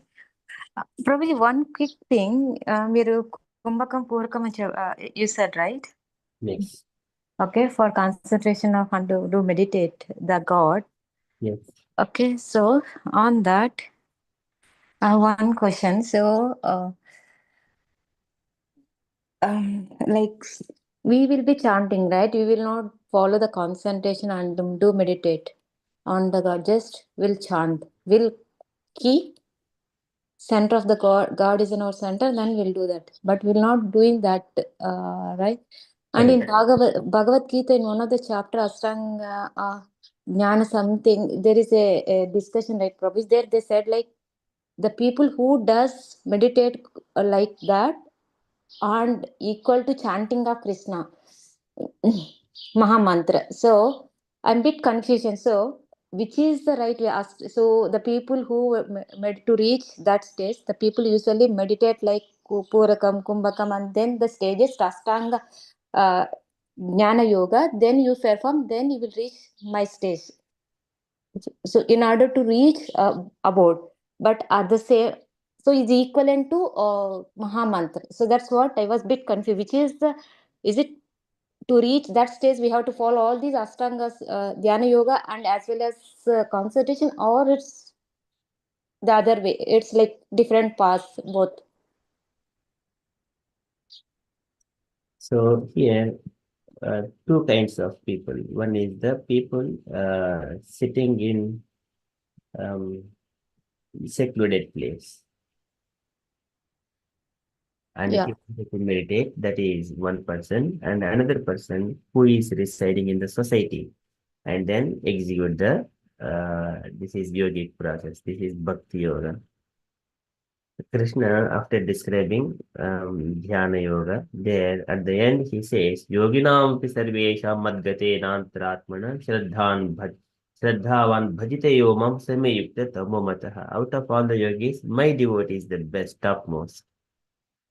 That is the establishment given by Kapil Bhagavan. There, so what is that particular person, a yogi, going to the secluded place, meditating on purifying himself by the yogic process, and then focusing on the mind, focusing mind on the Supreme Personality of Godhead. So during that time, he goes through the Pranasya Sodayena Margam Pura Kumbhaka Rechakaihi Pratikulena Vakittam Yathathiram Achinchalam. So this is the elaborated process. Would you like to read the translation, Mataji, here? Okay, Prabhuji. These breathing exercises are performed to control the mind and fix onto the Supreme Personality of Godhead. Sai Manaha. Sorry, Prabhuji, Sai, correct, right, Prabhuji? Yeah. Sa Vayu Manaha Krishna Padarvindayaha Krishna Padarvindayaha. The devotee Ambarish Maharaja fixed his mind on the lotus feet of the Krishna 24 hours a day. The process of Krishna consciousness is the chant Hare Krishna unto hear. So the sound attentively, so that the mind is fixed upon the transcendental vibration of Krishna's name, which is non-different from Krishna's the personality. The real purpose of controlling the mind by the prescribed method of clearing the passage of the life is achieved immediately if one fixes his mind directly on the lotus feet of Krishna. The Hatha Yoga system or breathing system is especially recommended for those who are very absorbed in the concept of bodily existence. But one who can perform the simple process of chanting Hare Krishna can fix the mind more easily. So then it's either that you can follow that process or this process, right, Prabhuji? That's what I understood. Yes. Yeah, okay. So there, Kapil Bhagavan says that Yayoho Bhakti Yogasha Yogasha Maya Manavi Bujiritaha. Yayoho Ekatrenaiva. Out of these two, you follow one of it. Dehuti Mata. Yayoho Ekatrenaiva. Purushaha Purusham Gajet. So one can follow one of it. But however, going to secluded place and keeping oneself and absorbing, controlling everything, observing and focus on observing in the beautiful form of the Lord, in that one meditating and leave his body. Are we ready to go that way? We do not want to leave immediately like that. So it is only one focused mind, observing completely on the Lord, and then leave. So, but that is once he achieved that perfection, there is no meaning for him to live anymore in this material world. And immediately he will leave the body and go back to Vaikuntha. But it is not practical for everyone to follow that. Bhakti yoga means we also have got some desires. But what we are trying to do in the devotion Krishna consciousness, thus desires will be purified. Desires will be completely purified, spiritualizing the life, spiritualizing the existence. That is the process. Then There is no difference between Vaikuntha Loka or here. This is called Jivan Mukta. Mam Pratyeka Atmana Vihavarande. Though he is living in this material world and he sees the Vaikuntha everywhere. Wherever he goes, he speaks Krishna Katha. He does not see anything. That is called liberation. And he is liberated, but still in this planet. And leaving the body, it will be in due course of time. But however, it will not make any difference for him. Either he is in this material world or Vaikuntha planet. The activities are the same. But Krishna says that my devotee is the topmost. Na pasyami param bhutam akartuhu samadarshana. Okay, Prabhuji, thank you. Because why I got doubt, right? So you know that I came from the other thing, right? Sri Vidya thing. So we used to do the same thing, breathing kumbhakam kuvarakam, and then concentrating on the God to become as a purify the all our senses and then mind everything. So then that is the reason. So Krishna also telling same thing. What is the exact difference? Doing This one controlling the breathing game. So when the steps are given to the yogis, those steps are, this is who is mostly absorbed in the concept of bodily existence. For them, this process is described Hatha Yoga. It is called Hatha Yoga. Again, this is described here. Puraka, Kumbhaka, and Rechaka. You may read this paragraph. You may be. Yes, Prabhuji. So we used to do that. So I used to do this thing. So I just was got doubt. 3 different activities are recommended for clearing the passages of breath: Puraka, Kumbhaka, and Rechaka. Inhaling the breath is called the Puraka, sustaining it within the called Kumbhaka, and finally exhaling it is called Rechaka. These recommended process can also be performed in the reverse order. After exhaling, one keep the air outside for some time and then inhale. Then nerves through which inhalation and exhalation are conducted are technically called Ida or Pingala. The ultimate purpose of clearing the Ida and Pingala process is to divert the mind from material enjoyment. As stated in Bhagavad Gita, one's mind is his enemy and one's mind is also his friend. Yes, it's a position varies according to the different dealings of the living entity. If we divert our mind to thoughts of material enjoyment, then our mind becomes an enemy. And if we concentrate our mind on the lotus feet of Krishna, then our mind is a friend. By the yoga system of Puraka, Kumbhaka, and Rechaka, or by directly fixing the mind on the sound vibration of Krishna or on the form of Krishna, the same purpose is achieved. In Bhagavad Gita, it is said that one must practice the breathing exercise Abhyasa Yoga Yuktena. Yoga Yuktena. By virtue of these process of control, the mind can't wander to external thoughts. Chesta Nanya Gamina. Thus, one can fix his mind constantly on the Supreme Personality of Godhead and can attain Yati him. Practicing the yoga system of exercise and breathing control is very difficult for a person in this age, and therefore, Lord Chaitanya recommended Kirtanayaha Sada Harihi. One should always chant the holy name of the Supreme Lord Krishna because Krishna is the most suitable name of the Supreme Personality of Godhead. The name Krishna and the Supreme Person Krishna are non-different. Therefore, if one concentrates his mind on hearing and chanting Hare Krishna, the same result is achieved. Hare Krishna, Prabhuji. Yeah. Thank you, Prabhuji. This is what I wanted. Yeah, both are same, right, Prabhuji? Later, Yes. you can go ahead. Yeah. Thank you. Thank you, Mataji. Very beautiful question.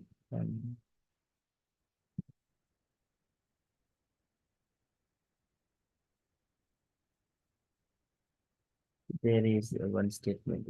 Yes, Bhakti Yogasha. One is the devotional service, another one is the mystic yoga. And Maya Manvi Buddhiritaha. Yayoho, out of these two, Ekatreneva, one can follow. Purushaha Purusham Rajet, one can attain the abode of the Lord.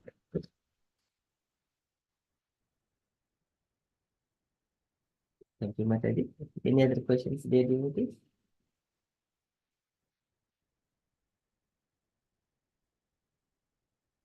But Krishna is recommending follow the bhakti yoga in this age of Kali, especially.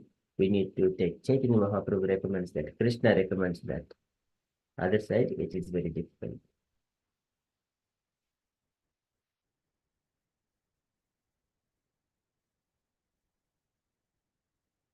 Jay Mataji, you were saying some, having some questions. No, I mean, it was, yeah, but it was more from Chad rather than here, so sorry. Yeah, it is Bhagavatam. Sorry. No, it was the question from, yeah, mine was a small thinking. So we have got all these species of life that we go through. So, but say for instance, we come into a human form, or so, and you said that the human form, there are some which are not advanced human form. That's another species. So when we come into a human form, do we then start from the bottom of that species? That's what I wanted to know.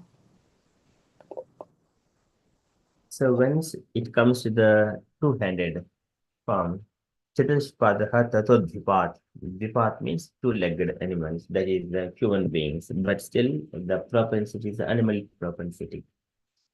And then those people, when they carry out Swadharmachanam, Vidharmachanam, they also live just eating, sleeping, mating, that is their ultimate thing. The hunters in the forest, as soon as they get some food, and then they will come and then enjoy. They don't have much, but still, some of these tribes, they also worship the forest god, something like that. When they are disciplined in that way, gradually, when they're carrying out their duties properly, uh, they will be given an opportunity to take birth in the Varnashrama families, Varnashrama societies. So again, in the humans, there are 400 different species of human beings. Again, cultured, non-cultured, different kinds of the varieties of people are there. Brown colored, white colored, so many colors, and then so many of different positions. Again, whenever one is cat daitis, Swadharmacharanam insecture, Vidharmachanivartanam, Daivalabdena Santosha, Atmavit Charanachanam. Though eating, sleeping, and that also at least coming starting from that position, eating, sleeping, mating, defending in a regulated way, even though it is animal life, but in a regulated way, then he will get an opportunity to take birth in the Varnashrama Dharma. And then gradually he will come to further like the Varnashrama society and then Brahmana and then further all these levels of humans in 11th, that is the 11th level. The topmost is the association with the Krishna and serving Radha Krishna, 33 level. Yes, so not necessarily they would start from the bottom. They would go either, depending on what, even if they were coming from animal to human, if they are following the Varnashram dharma in animal life, they would come straight to human life, but in Varnashram stage rather than the very bottom of human life. So here, these all animal beings up to 1 to 10, they're all under the divine supervision. They will be sent gradually from one species to another species, coming nearer to the human being. Once he comes to the human being, there, if he is following those rules in the sense in a normal way, in his own consciousness, then, or if he is come in contact with the devotees, he will get very quickly elevated to Krishna consciousness. Otherwise, he has to follow those rules and regulations slowly. And then by following his duties, his prescribed duties, then he will get an opportunity to take birth in the Varnashrama society. That is. Thank you.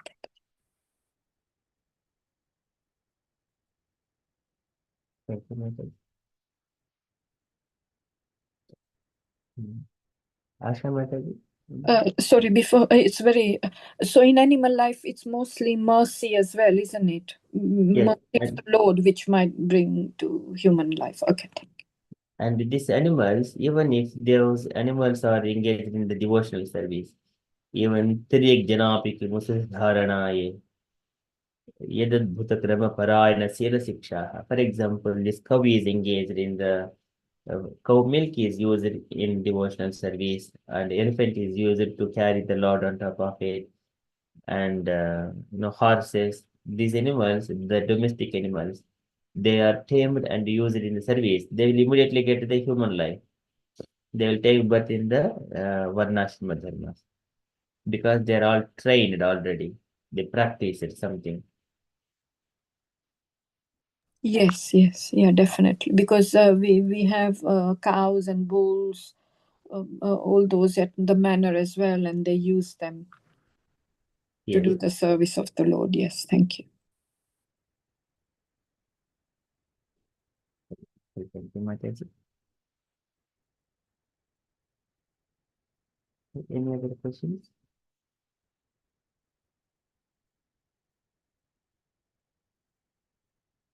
Okay, so in that case, we shall move to Sri Brahma Samhita. So in the Sri Brahma Samhita, it's a Bhagavatam.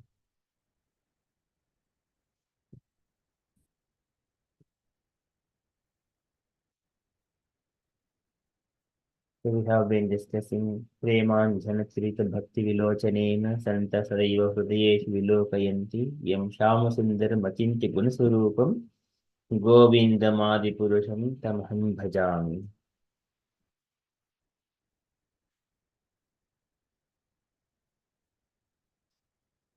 That sloka comes 38 one, and then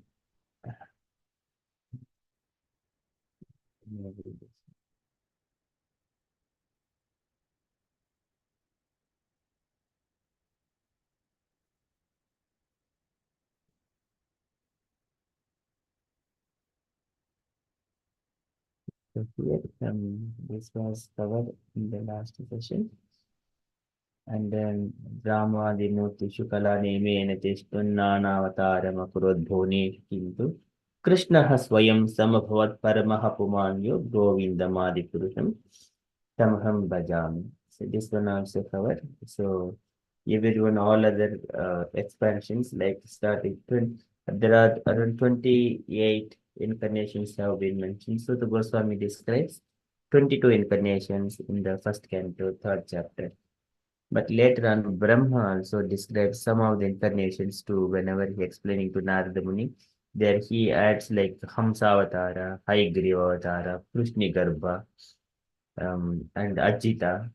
So he mentions few more. So those incarnations. So altogether coming 28 uh, incarnations, Leela Avataras. So here, but Krishna, out those are Leela Avataras, Purusha Avataras is the Karnadaksai Vishnu, Garbhodaksai Vishnu, Kshirodaksai Vishnu, and also Sahasra Sesha Purusha. So this is the universal form. These are all Purusha incarnations. And then Guna Avataras, Brahma, Vishnu, Maheshwara, and Setavesha Avataras like Narada Muni, Vyasadeva, and Parashuram. These are all Sektavesha avatars. And then Yoga avatars in a different colors, like a Shama color, Gaurav color, or golden color. And Pita Varnam, Rakta Varnam, like that. There are Yoga avatars. So, but out of, these are different, but they're all Kala Nimena Tishtan Kala avatars. Means by portions of Krishna, a partial expansion of Krishna's potency. And here they exhibited, though they are all full, but they are exhibited with partial potencies only. Rama Mutishu Kala Niyamena Tishtan Nana Avataram Akurudbhuneshu kintu Krishna swayam samabhavat paramaha pumanyo. But whereas Krishna is swayam samabhavat paramaha pumanyo, he is the original personality of Godhead. From whom so many incarnations would emanate. That is Krishna. And then further, say one more small sloka. Here, this is Lord Brahma, he say in his Brahma Samhita, he is mentioning that from whose bodily effulgence there are so many universes are coming from it. That from the Brahma Jyoti, so many universes. And then they're all having with variegatedness. Earth, water, fire, and then people, different varieties like variegatedness is there. But whereas even though they are coming from Brahma, but that Brahma is completely pure. Okay, that is pure and complete. Likewise, Brahma is offering another prayer. यस्य Prabha प्रभवतो जगदण्डकोटि कोटिष्वशेष वसुधादिविभूतिभिन्नं तद्ब्रह्म निष्कलम् अनन्तम् अशेषभूतं गोविन्दमादिपुरुषं तमहं भजामि. Yasya prabha prabhavato jagadandakoti, and yasya prabha, of whom the effulgence, prabhavataha, of one who excels in power. Yasya prabha prabhavato jagadandakoti, jagadanda of universes, and koti means in millions and millions. Jagadandakoti, kotishu, millions and millions. Ashesha, unlimited, they are unlimited. Vasudhadi, with the planets and other manifestations. Vasudhadi. Vibhuti Bhinnam, with opulences. Bhinnam, becoming variegated. Everything comes from that Brahma Jyoti. Yasya Prabha Prabhavato Jagadanda Koti, Koti Ishvashesha, Vasudhadi Vibhuti Bhinnam. Tad Brahma Nishkalam Anantam Ashesha Bhutam. Tad Brahma Nishkalam. And that Brahman, Tad Brahma, Nishkalam, without parts, Anantam, unlimited, Ashesha Bhutam, being complete. Govindamadi Purusham Tamaham Bhajam. I worship that Supreme Personality of Godhead, who is the source for even that Brahma Jyoti. That is, Yasya Prabha Prabhavato Jagadanda Koti, Kotishvashesha Vasudhadi Vibhuti Bhinnam. Tad Brahma Nishkalam Anantam Ashesha Bhutam Govindamadi Purusham Tamaham Bhajami. Can I request maybe what is that translation purport? Garangi Mataji, are you available to read translation and purport?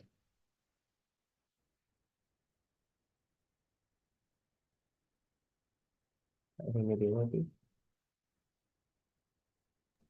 Can I Yes, Mataji, please. Okay. I worship Govinda, the primary Lord, whose influence is the source of the non-differentiation, non-differential Brahman mentioned in the Upanishad, being differentiated from the infinity of glories of the mundane universe, appears as the invisible infinity, limitless truth. The mundane universe, the purpose by Srila Prabhupada. The mundane universe created by Maya is one of the infinity external manifestation accommodating space-time and gross things. The impersonal aspect of Godhead, the non-differentiated Brahman is far above this principle of mundane creation. But even the non-differentiated Brahman is only the external influence emanating from the boundary wall of the transcendental realm of Vaikuntha. Vaikuntha displaying the three-quadrantal glory of Govinda. The non-differentiated Brahman is indivisible, hence is also one without a second, and is the infinite and residual entity. Hare Krishna. Hare Krishna. Thank you, Mataji. So here in the first part, but in the Krishna says that Brahmano hi pratistaham amrutasya aveyasya cha shashvatasya cha dharmasya sukasya aikantikasya cha. That Brahma, which is source, Brahmano hi pratistaham amrutasya aveyasya cha. That is amrutasya aveyasya cha.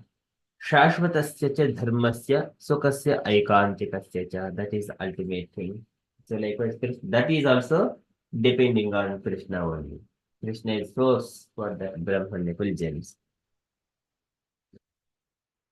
And from the Brahman effulgence, there are so many universes also emanating. That is, the mundane universe is created by Maya, is one of the infinite external manifestations accommodating space, time, and gross things.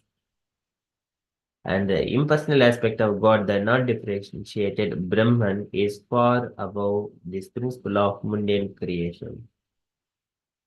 But even the non-differentiated Brahman is only the external effulgence emanating from the boundary wall of transcendental realm of Vaikuntha. So as Krishna says that Brahmano hi pratistaham. And it displaying the tri-quadrangular glory of Govinda. Tri-quadrangular glory means this all the spiritual creation is of the three parts. Out of total creation, spiritual plus material, totally if it is divided into four parts, so three parts is everything is of the spiritual, one part is of the material world. Material world contains so many material universes. That is tri-quadrangular glory of Govinda. That Brahman effulgence, it accommodates all those spiritual planets. And the non-differentiated Brahman is indivisible. It is potestum. It is indivisible. And hence is also one without a second. And is the infinite. Anantam, Ashesha Bhutam. And it is the residual entity. So that is the glory of Brahma Jyoti. And many of those Jnanis, they wanted to match themselves in the Brahma Jyoti. But devotees, they give the analogy, impersonalist, like all the rivers, they will merge into the ocean. In such a way, they give analogy. But devotees analogy, though the rivers, but within those rivers, the fishes and there are so many variegated lives are there. They enter there and enter into the ocean. There is a specific area deep in the ocean, some kind of species, and there are varieties of living entities. So such a way, there are planets are also there for the devotee based on the taste and mood of a devotee. The divisions of rasa, Madhurya rasa, Vatsarya rasa, Satya rasa, Dasya rasa, Shanta rasa, like that. And all that, based on that, they will attain. There is so many incarnations of the Lord, they have got individual Vaikuntha planets. For example, Narasimhadev Vaikuntha planet, and then Varahadev Vaikuntha planet, and then later on Kapiladev Vaikuntha planet. So there are separate Vaikuntha planets are there. The mode is different. And for example, Devhuti Mata has attained the same planet as where Kapil Bhagavan is Supreme Personality of Godhead there. And then Hiranyak, whenever Varaha Bhagavan has appeared, and then after killing Hiranyaksha, he went back to his abode. Again, there also he is found in the Vaikuntha planet. There is very beautiful. And this one we have seen number of times in the Goloka planet. Just refreshing that memory, that Goloka.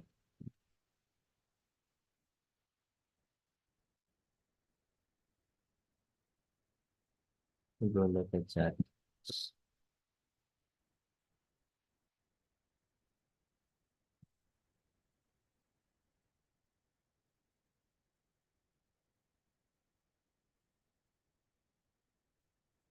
So these are all Vaikuntha planets.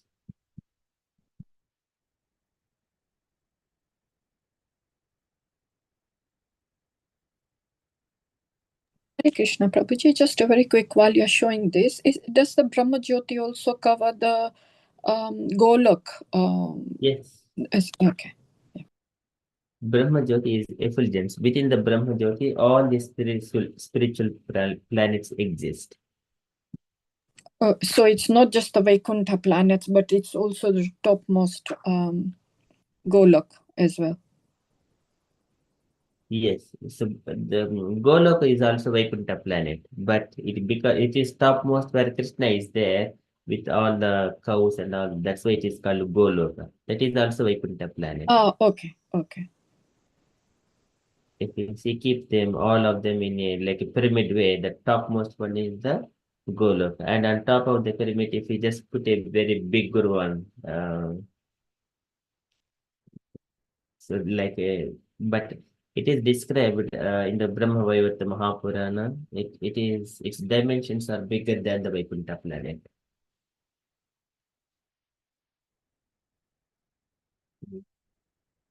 So here in the Vaikuntha planet, it is described every Vaikuntha planet based on the four hands formation, the Shankha Chakra Gada Padma, how they hold, they have got a different name.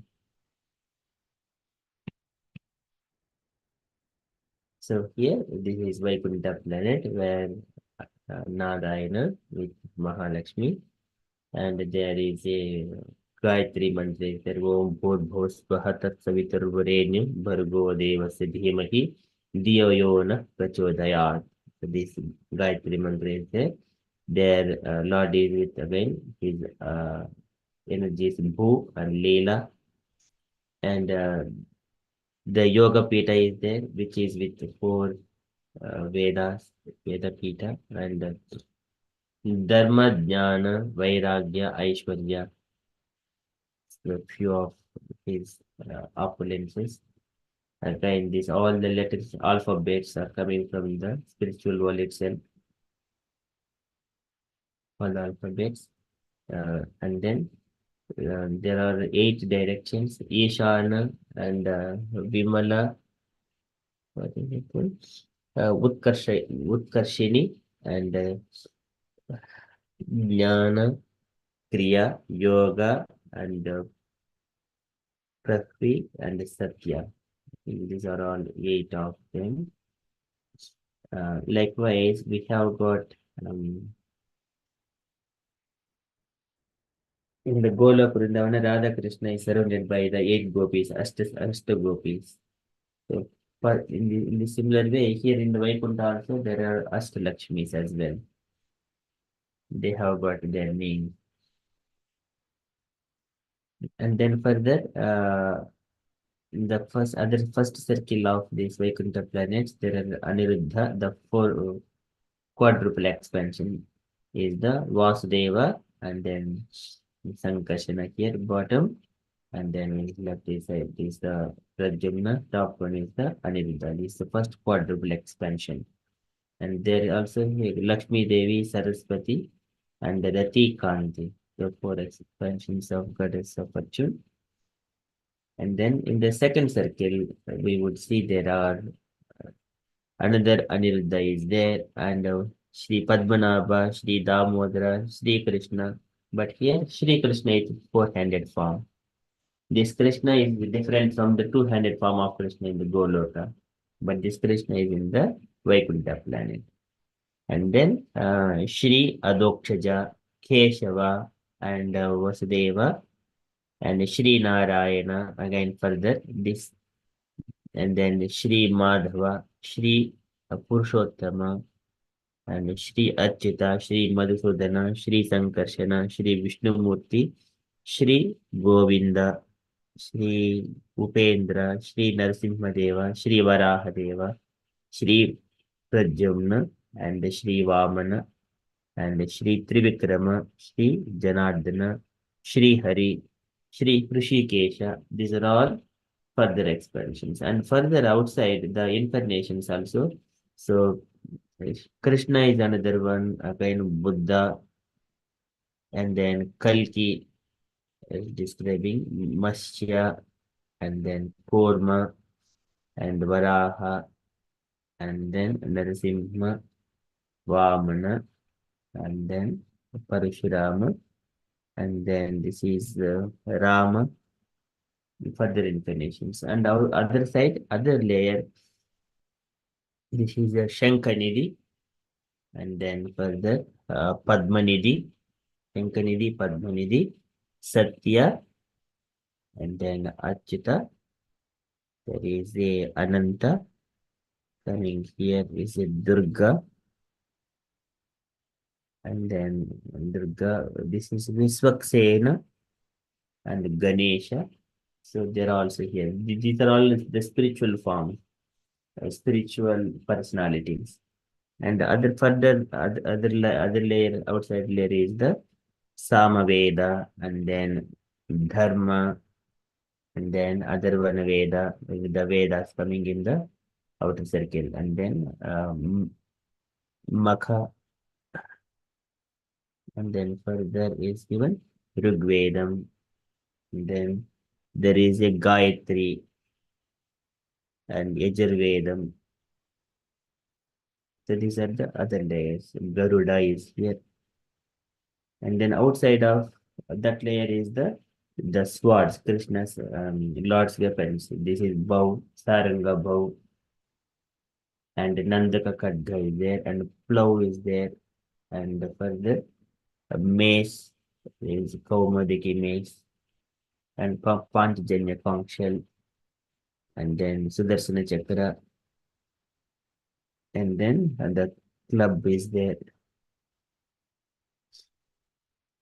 And outside that layer is the Yama, and then Niriti, and coming outside is the Varuna. These are all spiritual personalities, Vayu. And because of those spiritual personalities, they give in this material world, they give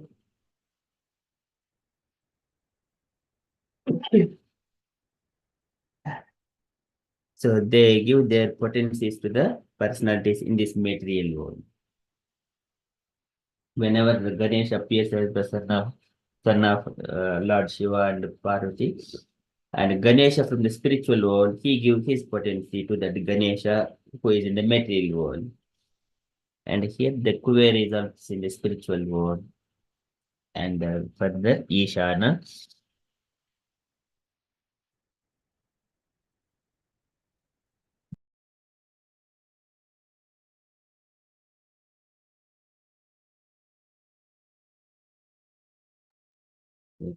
So Ishana is there, Indra is there.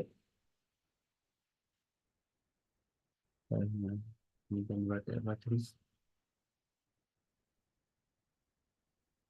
Agni Deva. So these are all the spiritual personalities.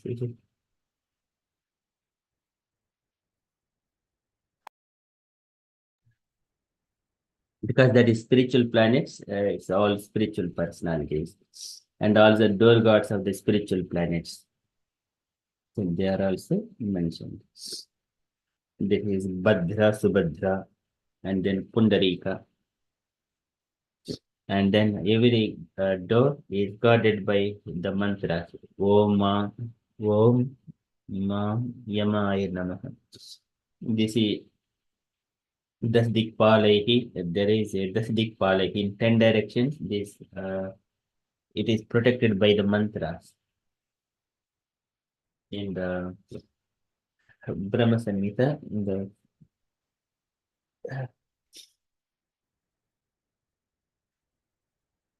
as we have gone through those personalities, like in the personalities in the sense these mantras, their solas are there. Let us go to the top of this one.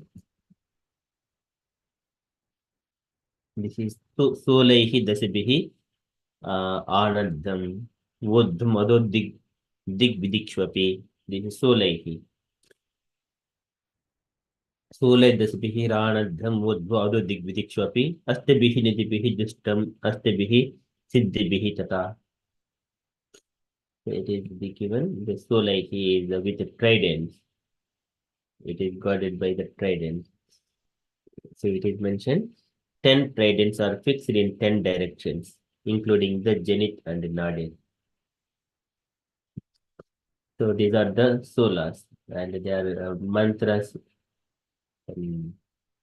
imbued with mantras. Likewise, that is, if we just go to the, so if I zoom out, then we would see those 10 solas. But top and bottom we may not see, but these are all in the Brahma Jyoti. These are Vaikuntha Dhama. Okay, and the dear devotees, this is what we are going through. It is 39th sloka is that. Okay. Yes, Prabha Prabhuto Jagadanda Koti, Kotishwashesu Vadad Vibhuti Bhinnam. Tad Brahmanishkalam Anantam Ashesha Bhutam Govindamadi Purusham Tamaham Bhajami. So for everything, the Krishna is the basis. For the Vaikuntha Loka also, so Krishna is the basis. And for Mahavishnu, यह कारणानवजले बजिस्म योगा निद्रामणंत जगदंड सरोमकुपः आधार शक्तिम अवलंब्य पराम स्वमूर्तिम गोविंदमादिपुरुषम तमहं भजामि. For the Mahavishnu also, Krishna is the basis. For everything, Krishna is the source. He is the Brahman effulgent and all the variegated spiritual planets within the Brahman effulgence and material ones coming out of the Brahma Jyoti also. For everything, Govindam, he is the source for everything. Okay, that is the summary of this shloka. And the devotees, if you have got any questions on this shloka, can they ask or can they reflect? Sorry, Prabhuji. You just said something about material world and Brahma Jyoti, but material world is sort of like below. Is that correct? Below Brahma Jyoti. Yes, below Brahma Jyoti, but Brahma Jyoti is the source for even the material ones as well. Oh, okay.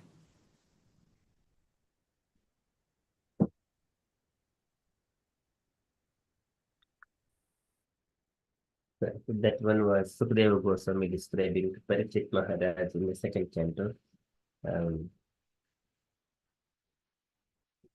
But in another way, within the Brahma Jyoti, there are again so many Vaikuntha planets. Again, Brahma Jyoti itself, from in another way, when we realize in Krishna consciousness, nothing is material. Everything is of the spiritual nature when we realize that. But when we forget, that becomes material. That is the only difference. Forgetfulness and remembrance. Yes, Prabhuji, when you said that, it makes sense. But for us in material world, we still don't get that effulgence, do we? Because we need the sun to give us that brightness. Yes, we have this material world is of dark, so we need the sun and the moon here. So that Brahma Jyoti that effulgence doesn't come down. That's what I'm trying to get. So this universe is covered with the 7 layers. Universe is Saptavadrihi. The 7 layers are there, and every layer is 10 times bigger. As we have in the chart session, the Bhagavatam, third canto, chapter 26 elaborately describes those 10 layers. Dasottaraihi, Dashavuttaraihi.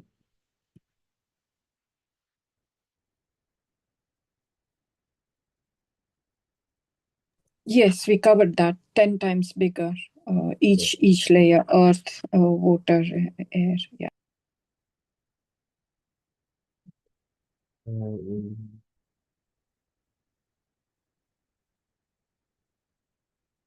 With the 10 times.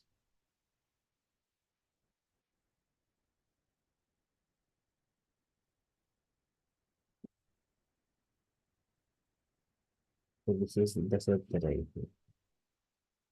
So Etadandam Visheshakyam Kramavruddhaihi Dasottaraihi Toyadibihi Parivrutam Pradana Avutaihi Bahihi Yatra Loka Vitanoyam Rupam Bhagavato Harehe.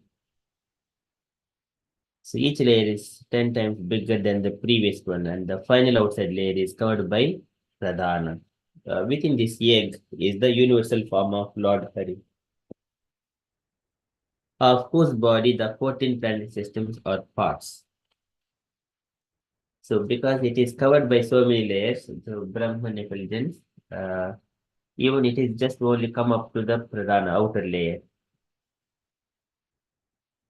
In this one, and then coming back to the Goloka chat. Or this one is Brahma Jyoti. And here, Brahma Jyoti and material worlds are separated by the Virja river, Virja or Karana ocean. There is water. And then these universal egg cells are floating within that water. And then outside layer is the Mahatattva. Yeah, this is what I'm trying to understand this. So the Brahma Jyoti doesn't quite come down, does it? Because it's separated by that river. Is that what you're saying? Yes? Yes, yeah, yeah. That's what I was trying to understand. And that's why then we need our own separate ways of, illuminating our universes. So we all have suns and moons. Yes. Because we don't get that light from that effulgence. Yes.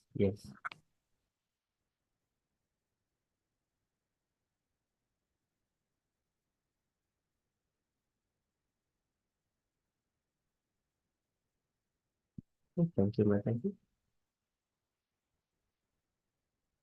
But when this material world is relative, everything is relative.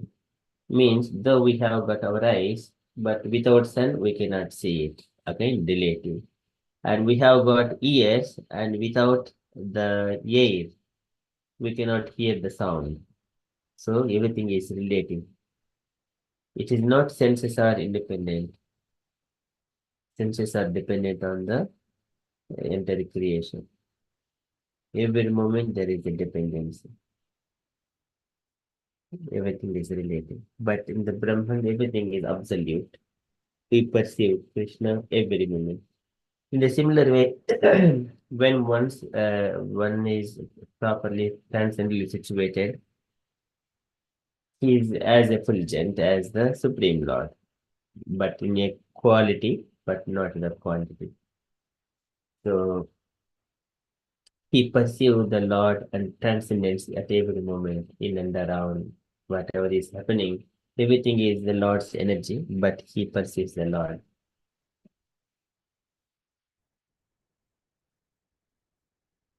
So in such a way, he sees this world is also a spiritual, as part and parcel of the entire creation.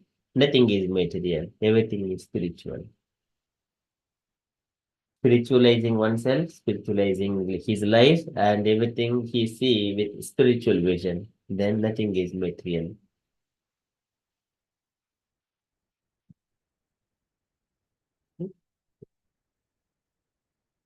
It's so beautiful to go through all these shastras and understanding. then when we are dealing with other people, it is so pleasing. We understand that they are all part and parcel. No one is enemy, no one is a friend, but actually they are covered by the lust, anger, and greed in some degree.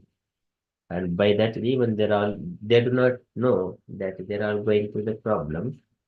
Um, but one who is acquainted with that knowledge, he says that they're covered by that coverings, they're acting like that. So do not react to them and simply tolerate with those people. And then whatever they needed, just simply do it and then move away. As simple as. If we are able to enlighten them with some knowledge, that is well and good. In a way they can understand. Otherwise, Lord will understand those desires. That means they are not yet mature to receive the Krishna consciousness. Yeah.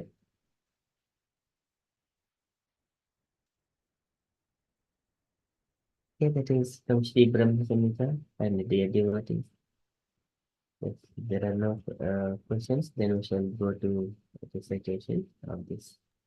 Hey Krishna, Prabhuji, can I have? Yes, Mataji. So I just said so everything is like Loka and everything under the Brahma Jyoti, isn't it? All the things. Under the Brahma Jyoti, so many universes are there within the Karana ocean. Within each universe, again, Lord will expand himself into Garbhodak Sai Vishnu and then 14 planet systems where Brahma is also there in the Satyaloka. So everything is under the Brahma Jyoti, inside the Brahma Jyoti. Yes, and we would say, so here, so Brahma Jyoti is here. This is Brahma Jyoti. Within the Brahma Jyoti, all the spiritual planets, Vaikuntha planets exist in the Brahma Jyoti. And then outside of this Brahma Jyoti is Virja River or Karana Ocean. Within this Karana Ocean, there are so many material universes are floating, and all these are all comes from the bodily force of Mahavishnu. The souls, and then uh, which is like Mahatattva. When the souls are come in contact with the Mahatattva, all this collection of the souls, which are like a golden egg cells, they're covered by the Mahatattva. Mahatattva, it forms the layer, seven layers, and those layers are like a gradually for 1,000 yuga cycles, those shells will be like a hardened, like we see in the a chicken a hen in its tummy, these eggs, golden eggs. Initially, it is yellowish, but gradually that white layer, the shell would form, hard layer would form. Okay, likewise, these universes also get matured. And then Lord enters here and then stays there for 1,000 yuga cycles. And then later on, all these living entities, they need to come out and for carrying out the fruitive activities. चतुर्युगानां च सहस्रमप्सु स्वपन् स्वया बुद्धिरितया सुशिक्ष्य कालाख्यासित कर्मतन्त्रो लोकानपीतान् dadrushe swadehe. And the Lord says that his body is turning into blue, sorry, all these living entities, lokan, apitan dadrushe, they are turning into bluish. Therefore, Prabhupada gives that because of the sinful tendency of the living entities, that body, lokan, apitan, dadrushe, they are turning into the bluish. So there Prabhupada gives. And now it is the time, they're all, and the lotus flower would come out from there, Lord Brahma, and also living entities also comes within this lotus flower. And Brahma, whenever he is in his creation, he splits this system into 14 planet systems, and he accommodates the bodies for all the living entities that are emanated from the body of Garbhodak Sai Vishnu. He gives those bodies, and according to their consciousness, he situates them either in one of these planet systems. But everything comes from, in other way, in a very high level, if you see, everything comes from Brahma Jyoti. And further beyond, we can say everything comes from Sankarshana. Beyond, we can say that everything comes from Narayana. Beyond that, we can say that it comes from Krishna. So this is going in depth. But Krishna is the source of everything. Sarva Karana Karanam. But in which levels, which layers are in there? Again, depends on one's understanding. He may argue that, but Krishna is source of everything. That's why once we come into Krishna consciousness, there he will understand the relations and everything else. This is Jnanam Paramaguhyame Yed Vijnana Samanvitam Sarahasyam Tad Angam Cha. Everything in associating with that truth, absolute truth. Tadangam Cha. Gruhana Gaditam Maya. Samina Mataji.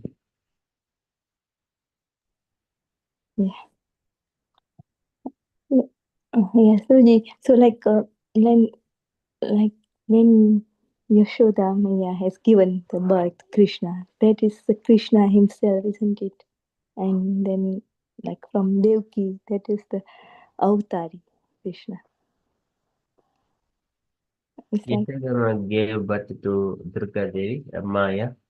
and also Krishna, isn't it? Both.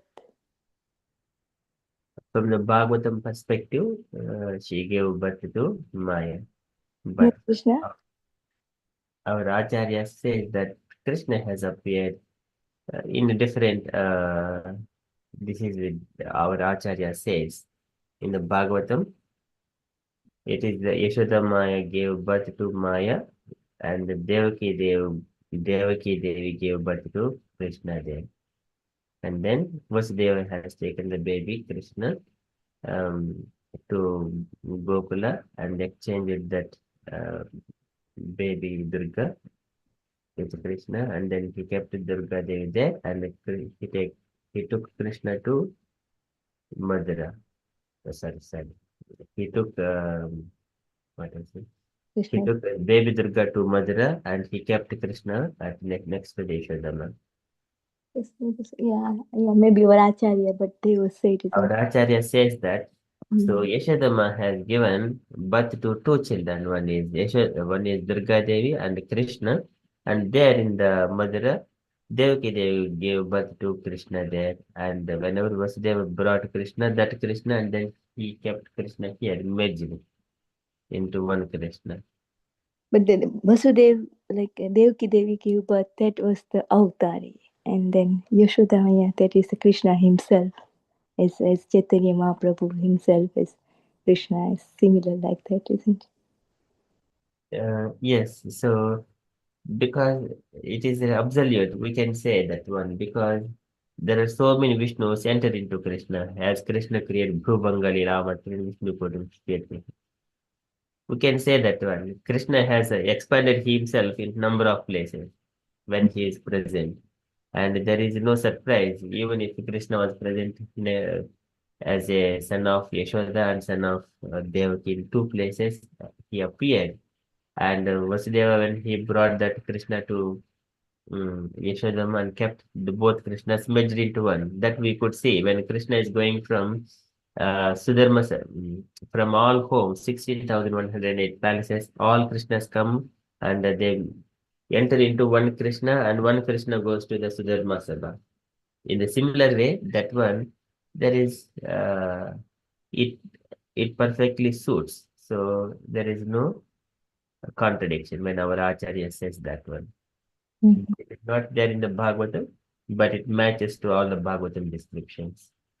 Okay, yeah, because they said Krishna never left Vrindavan. Yes, Krishna does not leave. He is always Goloka University, Atlatma Bhuto. He always in the Goloka. Yeah, so like in an earthly planet as well, like in Vrindavan right now, it's still there. No? Yes, Atli Vrindavan is also a manifestation of Goloka Vrindavana for his pastimes. Ye atabhi vaktante puryoho bhagavata priyaha. Tas tata santi vaikunte tatat liladh matrita. to perform his pastimes, he'll bring that Golok Vrindavan to manifest on the earth as well to perform his pastimes. So and he says there in his Puryoho Bhagavataha Priyaha, they are very dear to the Lord.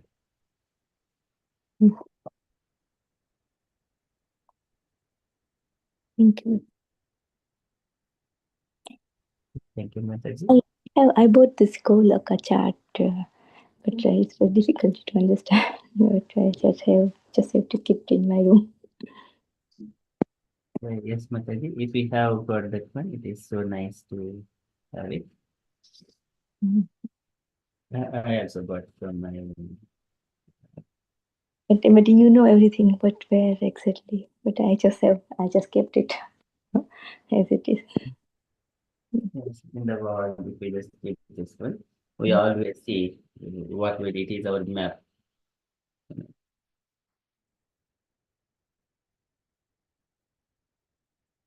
Thank you.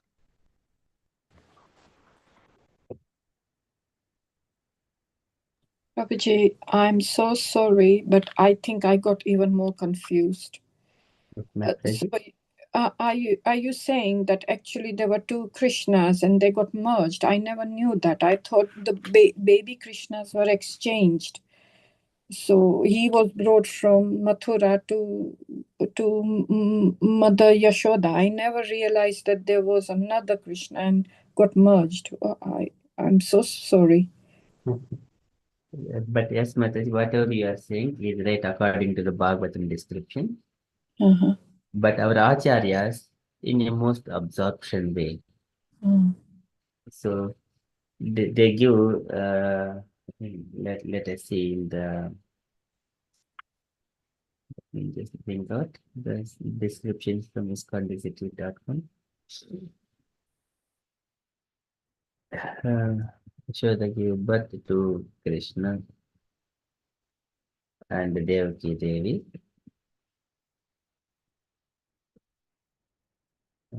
ISKCON.com.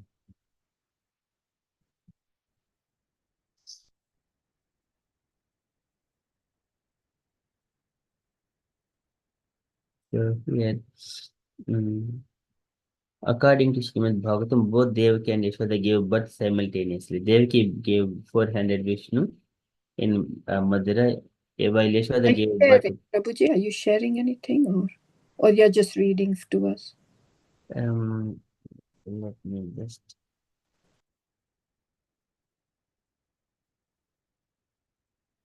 I'm just going to just mystery of Hare Krishna's birth.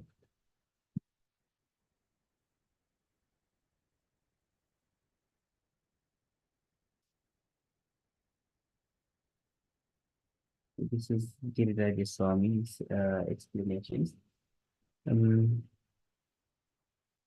Where it is described. Many residents of Mathura believe that Lord Krishna appeared in Mathura, but the residents of Vrindavan know that he was born in Braja in Gokula. Yet, Srimad Bhagavatam states that Lord Krishna appeared in the present house of Kamsa in Mathura as an of Vasudeva and Devaki, and thereafter was carried by Vasudeva to Gokula to be taken as their son by Nanda and Yashoda in exchange for Yashoda's newborn daughter Yogamaya. So, how to solve this mystery? So here, let us would you like to read this study, Mataji? From letters? Or what are you seeing this one, Mataji? Yeah, I can see letters. Yes, correct. Where am I reading till? Read for 3 paragraphs and then we'll see after that. Okay. Let us turn to Srimad Bhagavatam and look more closely. At the beginning of Canto 10, Chapter 5, we find Nanda's Tva Atmaja Utpane Jatah Lodo Mahamanaha. When Lord Sri Krishna appeared as his son, Nand Maharaj was overwhelmed with jubilation. And Ahuya Vipran Veda Jan Snataha Suchir Alankrataha Vachitva Swastya Yanam Jata Karmat Majasa Vai. Then Nanda Maharaj arranged to have the Vedic birth ceremony, Jatakarma, celebrated for his newborn child. 10.5.1 to 2.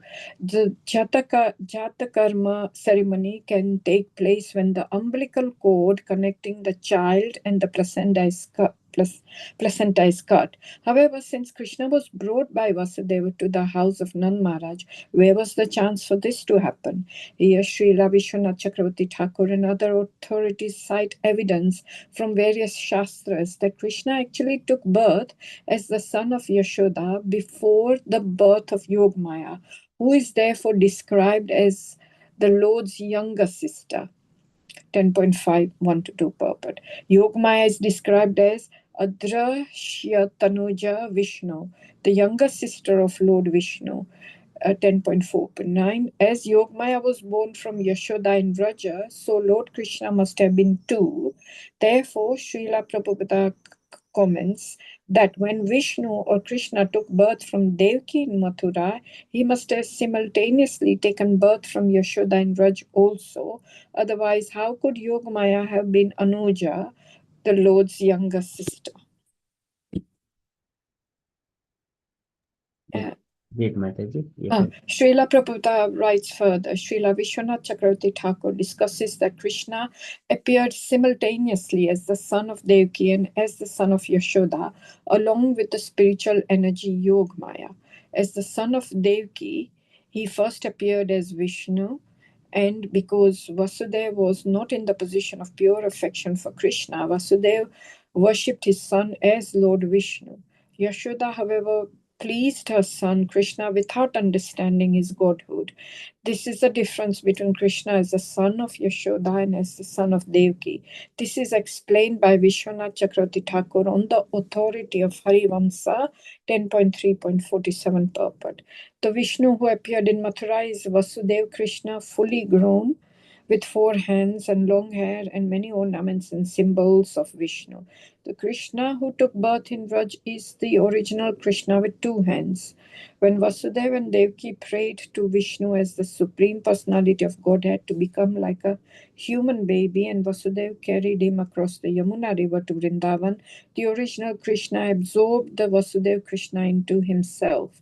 Later, when Kamsa tried to kill Yogamaya, she slipped upward, assumed the form of goddess Durga, and clearly told him, the Supreme Personality of Godhead, who has been your enemy from the very beginning, will certainly kill you, has already taken his birth somewhere else. 10.4.12. Further evidence that Krishna took birth in Vraj comes later in the 10th canto in the Songs of the Gopis, where Sukdev Goswami completely forgets himself. Sukdev Goswami wanted to encourage Maharaj Parikshit that Krishna was the son of Vasudeva because Vasudeva was Kunti's brother and Kunti was Arjun's mother and Parikshit's great-grandmother. Thus, to please Maharaj Parikshit, Sukdev Goswami tried to suppress the fact that Krishna actually took birth as the son of Yashoda in Vraj. But in the ecstasy of the gopis in separation from Krishna, he forgot himself and cried, Jayati te dikam janmana vrajaha. O beloved Krishna, your birth in the land of Vraj has made it exceedingly glorious, and thus Indira, the goddess of fortune, always resides here. It is only for your sake that we, your devoted servants, maintain our lives. We have been searching everywhere for you, so please show yourself to us. 10.31.1. Thus the truth came out by closely studying the texts of Srimad Bhagavatam under the guidance of Srila Prabhupada and other acharyas. The mystery is solved. Someone else want to read it, or do you? Asha Mataji wanted to read, Mataji, please. Asha Mataji available. You may read it, Mataji. Lord Brahma, the first guru in the disciplic succession, confirms what the other authorities have stated. In his prayers to Lord Krishna, he addresses him as the son of the king of the cowherds, Pashupangajaya. the son of Maharaj Nanda, O son of the king of the cowherds, your transcendental body is dark blue like a new cloud. Your garment is brilliant like lightning, and the beauty of your face is enhanced by your gunja earrings and the peacock feather on your head. Similarly, Sri Chaitanya Mahaprabhu in his Sikshashtaka 5 also addresses Krishna as the son of Maharaj Nanda. He refers to Krishna as Nanda Tanuja, born from the body Tanu of Nanda, as he prays, O my Lord, O son of Maharaj Nanda, Krishna, I am your eternal servant. At the end of the last chapter of the 10th canto, Sukdev Goswami refers to Krishna as Devki Janma Vadaha, known as the son of Devki. In Krishna, Srila Prabhupada explains the devotees understand that actually Krishna was the son of Mother Yashoda. Although Krishna first of all appeared as the son of Devki, he immediately transferred himself to the lap of Mother Yashoda, and his childhood pastimes were blissfully enjoyed by Mother Yashoda and Nand Maharaj. This fact was also admitted by Vasudeva himself when he met Nand Maharaj and Yashoda at Kurukshetra. He admitted that Krishna and Balaram were actually the sons of Mother Yashoda and Nand Maharaj. Krishna is Devki Janma Vadaha because although he's known as the son of Devki, actually he's not. Factually, he's the son of Mother Yashoda and also the all-pervading super soul, the supreme personality of Godhead who has no mother or father. Oh my word. Oh my God. Prabhuji, this is completely different. I will have to...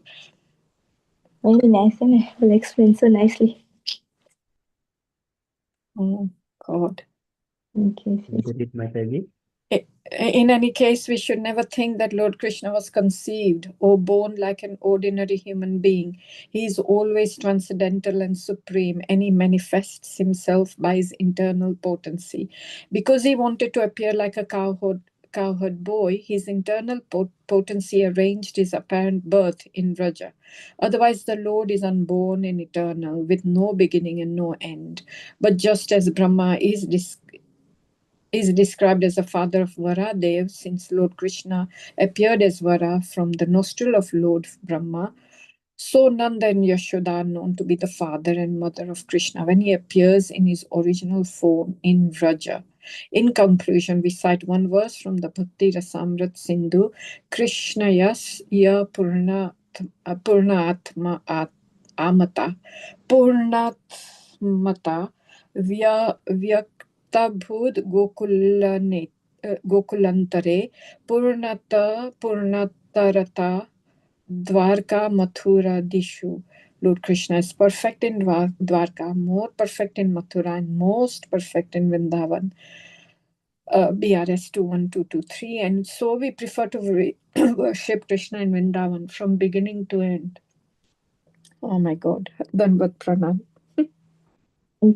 So here, there is no surprise or wonder because when Krishna has performed, for example, I have eaten food today and I have eaten food 3 days back.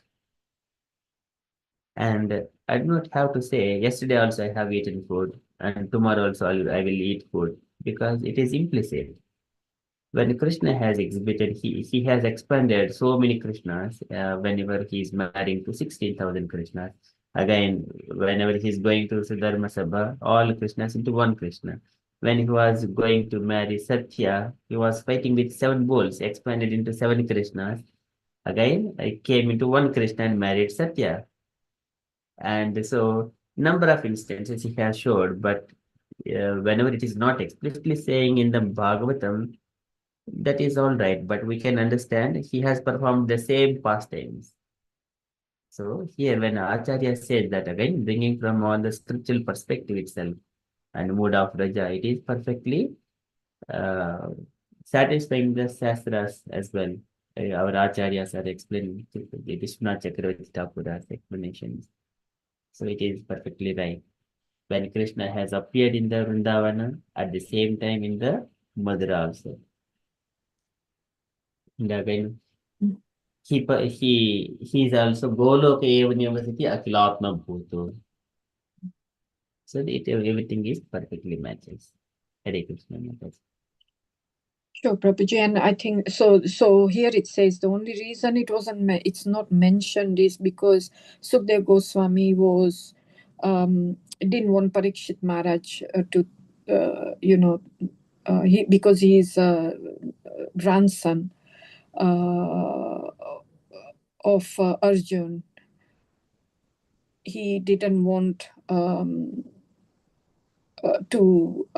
he wanted him to see in a favorable way, sort of like. So he didn't want to say that Krishna actually is not born here. He was born into Devaki's womb rather than Yashoda Maya's womb. Something like that. Yes, it's because he wanted to please Parikshit Maharaj. Yeah. So here, when Sukadeva Goswami is speaking, he was encouraging Parikshit that again Parikshit was also mentioning Krishna has kindly accepted me to be one of his family members, and now I am hearing Srimad Bhagavatam from the Sukadeva Goswami. So likewise, he glorifies at one side, and Sukadeva Goswami, when he was speaking about Rishabhadeva, at the time he also encouraged Parikshit. But even though many people wanted to get liberation, but Krishna does not give liberation. Krishna give liberation very easily, but not devotional service. Encouraging Parikshit that supreme personality of Godhead Krishna, he was with Pandavas, your grandfather Arjuna, as like a charioteer, yam matuleyam priyam mitram suhritmam akuro sachivam dhotam. He is always within the home of the Pandavas. So he is serving the Pandavas and Yudhishthira like that. He has helped Sachivam Dhotam Akuro Sachivam Dhotam Sauhridadata Saritim. He is always with Pandavas. So in such a way, he's encouraging. Parikshit is going to leave his body within 7 days. And Parikshit was, whenever he was hearing, he was enlivening with the Sukadeva Goswami's words.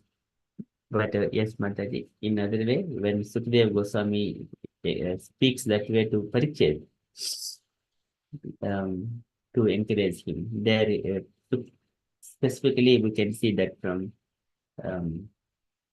Bhagavatam 5th canto, the 5th chapter, there he encourages this one. Shukadeva's activity says that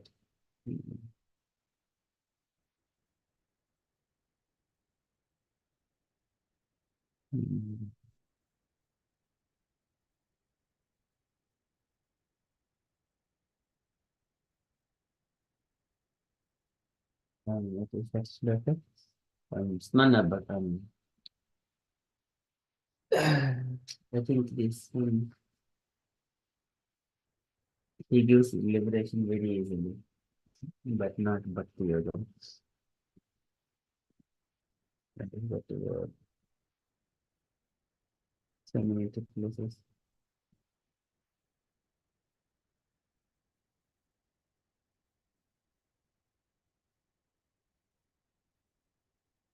Muktim dadati karike smana Bhakti Yoga. But I think maybe next chapter, I think. So there Prabhupada explains to encourage Parikshit Maharaj. So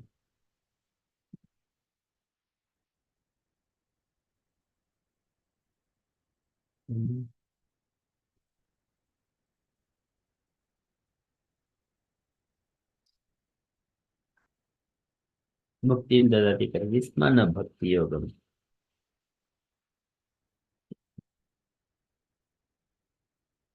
So here, Sukadeva Goswami thought it wise to encourage the king because the king might be thinking of glorious position of various royal dynasties, especially glorious is the dynasty of Priyavrata, in which Supreme Personality Krishna Dev incarnated. Similarly, family of Uttanapad Maharaj. And then later on, when he is explaining all these things, Maharaja Parikshit might have been thinking that Kuru dynasty was not as fortunate as the others because the Lord Supreme Lord did not appear in that family, neither as Krishna, Lord Ramachandra, Lord Rishabhadev, or Maharaj. Therefore, Parikshit was encouraged by Sukadeva Goswami in this particular verse. Okay, in the similar mode, Jai Mataji, in the similar mode, here it goes also in the similar mode. Hare Krishna. Thank you. Yes, Prabhuji. Thank you so much. I'll reread this again. Thank you. Hare Krishna, Prabhuji. Sorry, I need to leave, Prabhuji. And Prabhuji, I just want to add one point. Is that okay? Just a few seconds. Yes, Mataji. Because I was listening the Katha and one of this, and they have gated the Bhagavatam, sloka from Bhagavatam, where Sukdev Maharaj did mention about Nand Maharaj as well.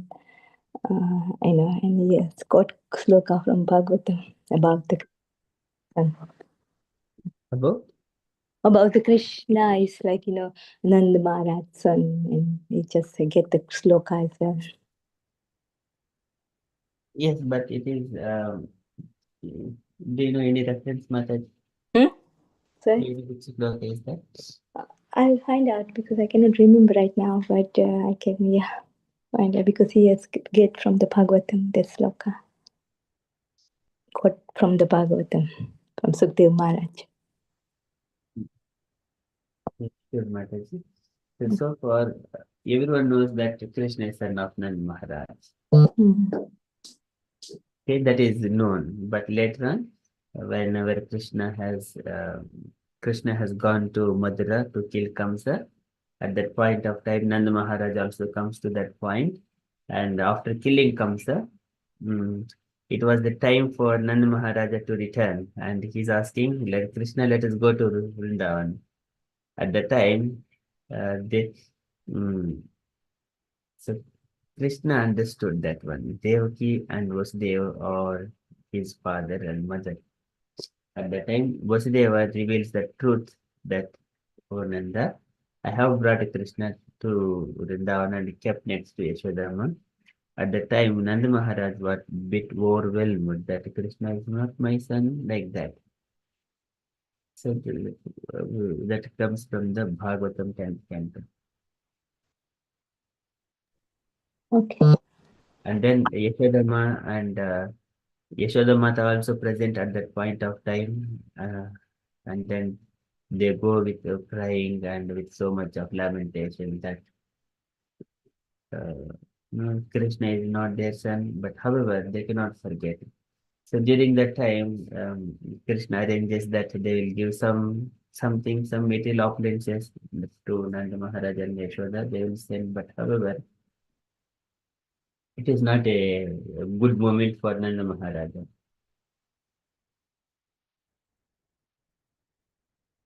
But later Krishna pacifies them, mother and father.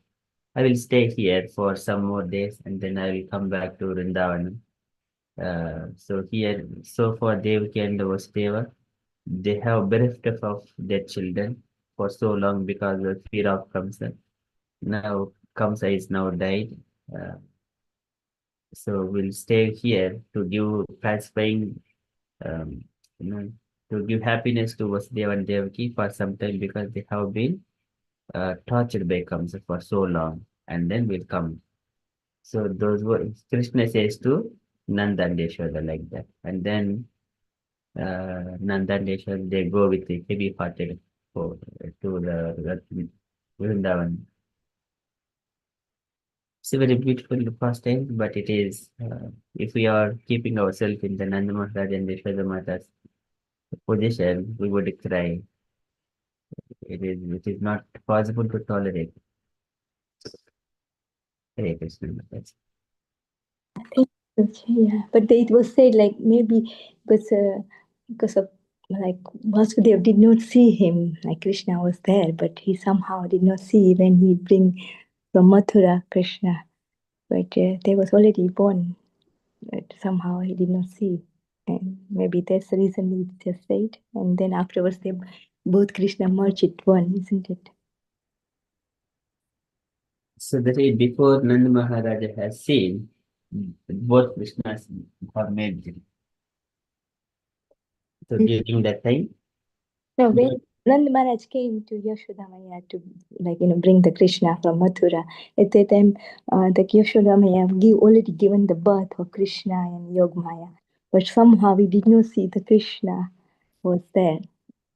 This was he said in the Katha, and he just the only thing saw that Yogamaya somehow maybe it's dark or somehow I don't know what reason. There was given some reason as I forget, but at the time he did not see the Krishna, but he only see the Yogamaya, which he is, and he was in hurry as well. He just taken Yogamaya and leave the Krishna, from Vishnu Tattva over there. And afterward, that Yasodamaya gave birth Krishna, and this Vishnu Tattva merged together. And they also said, Krishna with the birth from the Yasodaya Maya, he never wants to fight. He never done anything. And there was one, I think, when the Krishna, what do you call it, series for the children, also said that when other people, for Kansa saying some of them, at that time, the Vishnu Tattva Krishna has fight with them. But Krishna himself is one birth from the Yasoda Maya, who himself, he never fought, he only want to love, giving to love to everyone. yeah. Thank you, Mataji. So it's again it is going too deep. Yeah, too much. Anyway, sorry, but it's not too long now. So okay, thank you, Prabhuji. Hare Krishna. Thank you so much, Mataji, for sharing that. No? So here this is Giriraj Swami describes this one. It is so beautiful to hear. Because our Gaudiya Math only know all this. Otherwise, everybody just know that Krishna came Mathura, and that's Yes, yes. only our Acharya has given this story, and and because they have read deeply Bhagavatam, and where they get this quote. Because if you just read like that, you never understand what he has read, and then you just understand and then give this is the what. Yeah.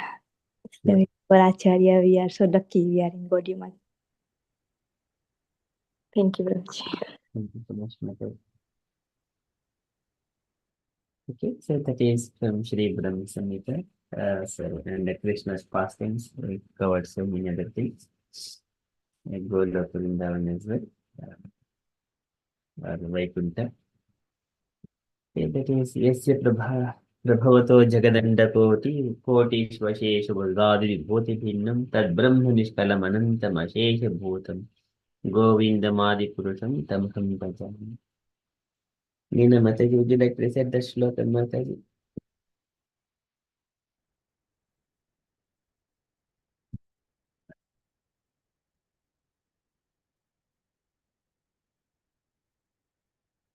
Okay, so Jagat Andakoti Kostiva Ashasya Vasudadi Vibhavati Biham Binam, what is sorry?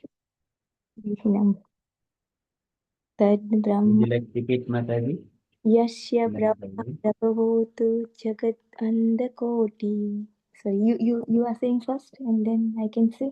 Yasya Prabha Prabhavato Jagadandakoti Yasya Prabha Prabhavatu Jagat Andakoti.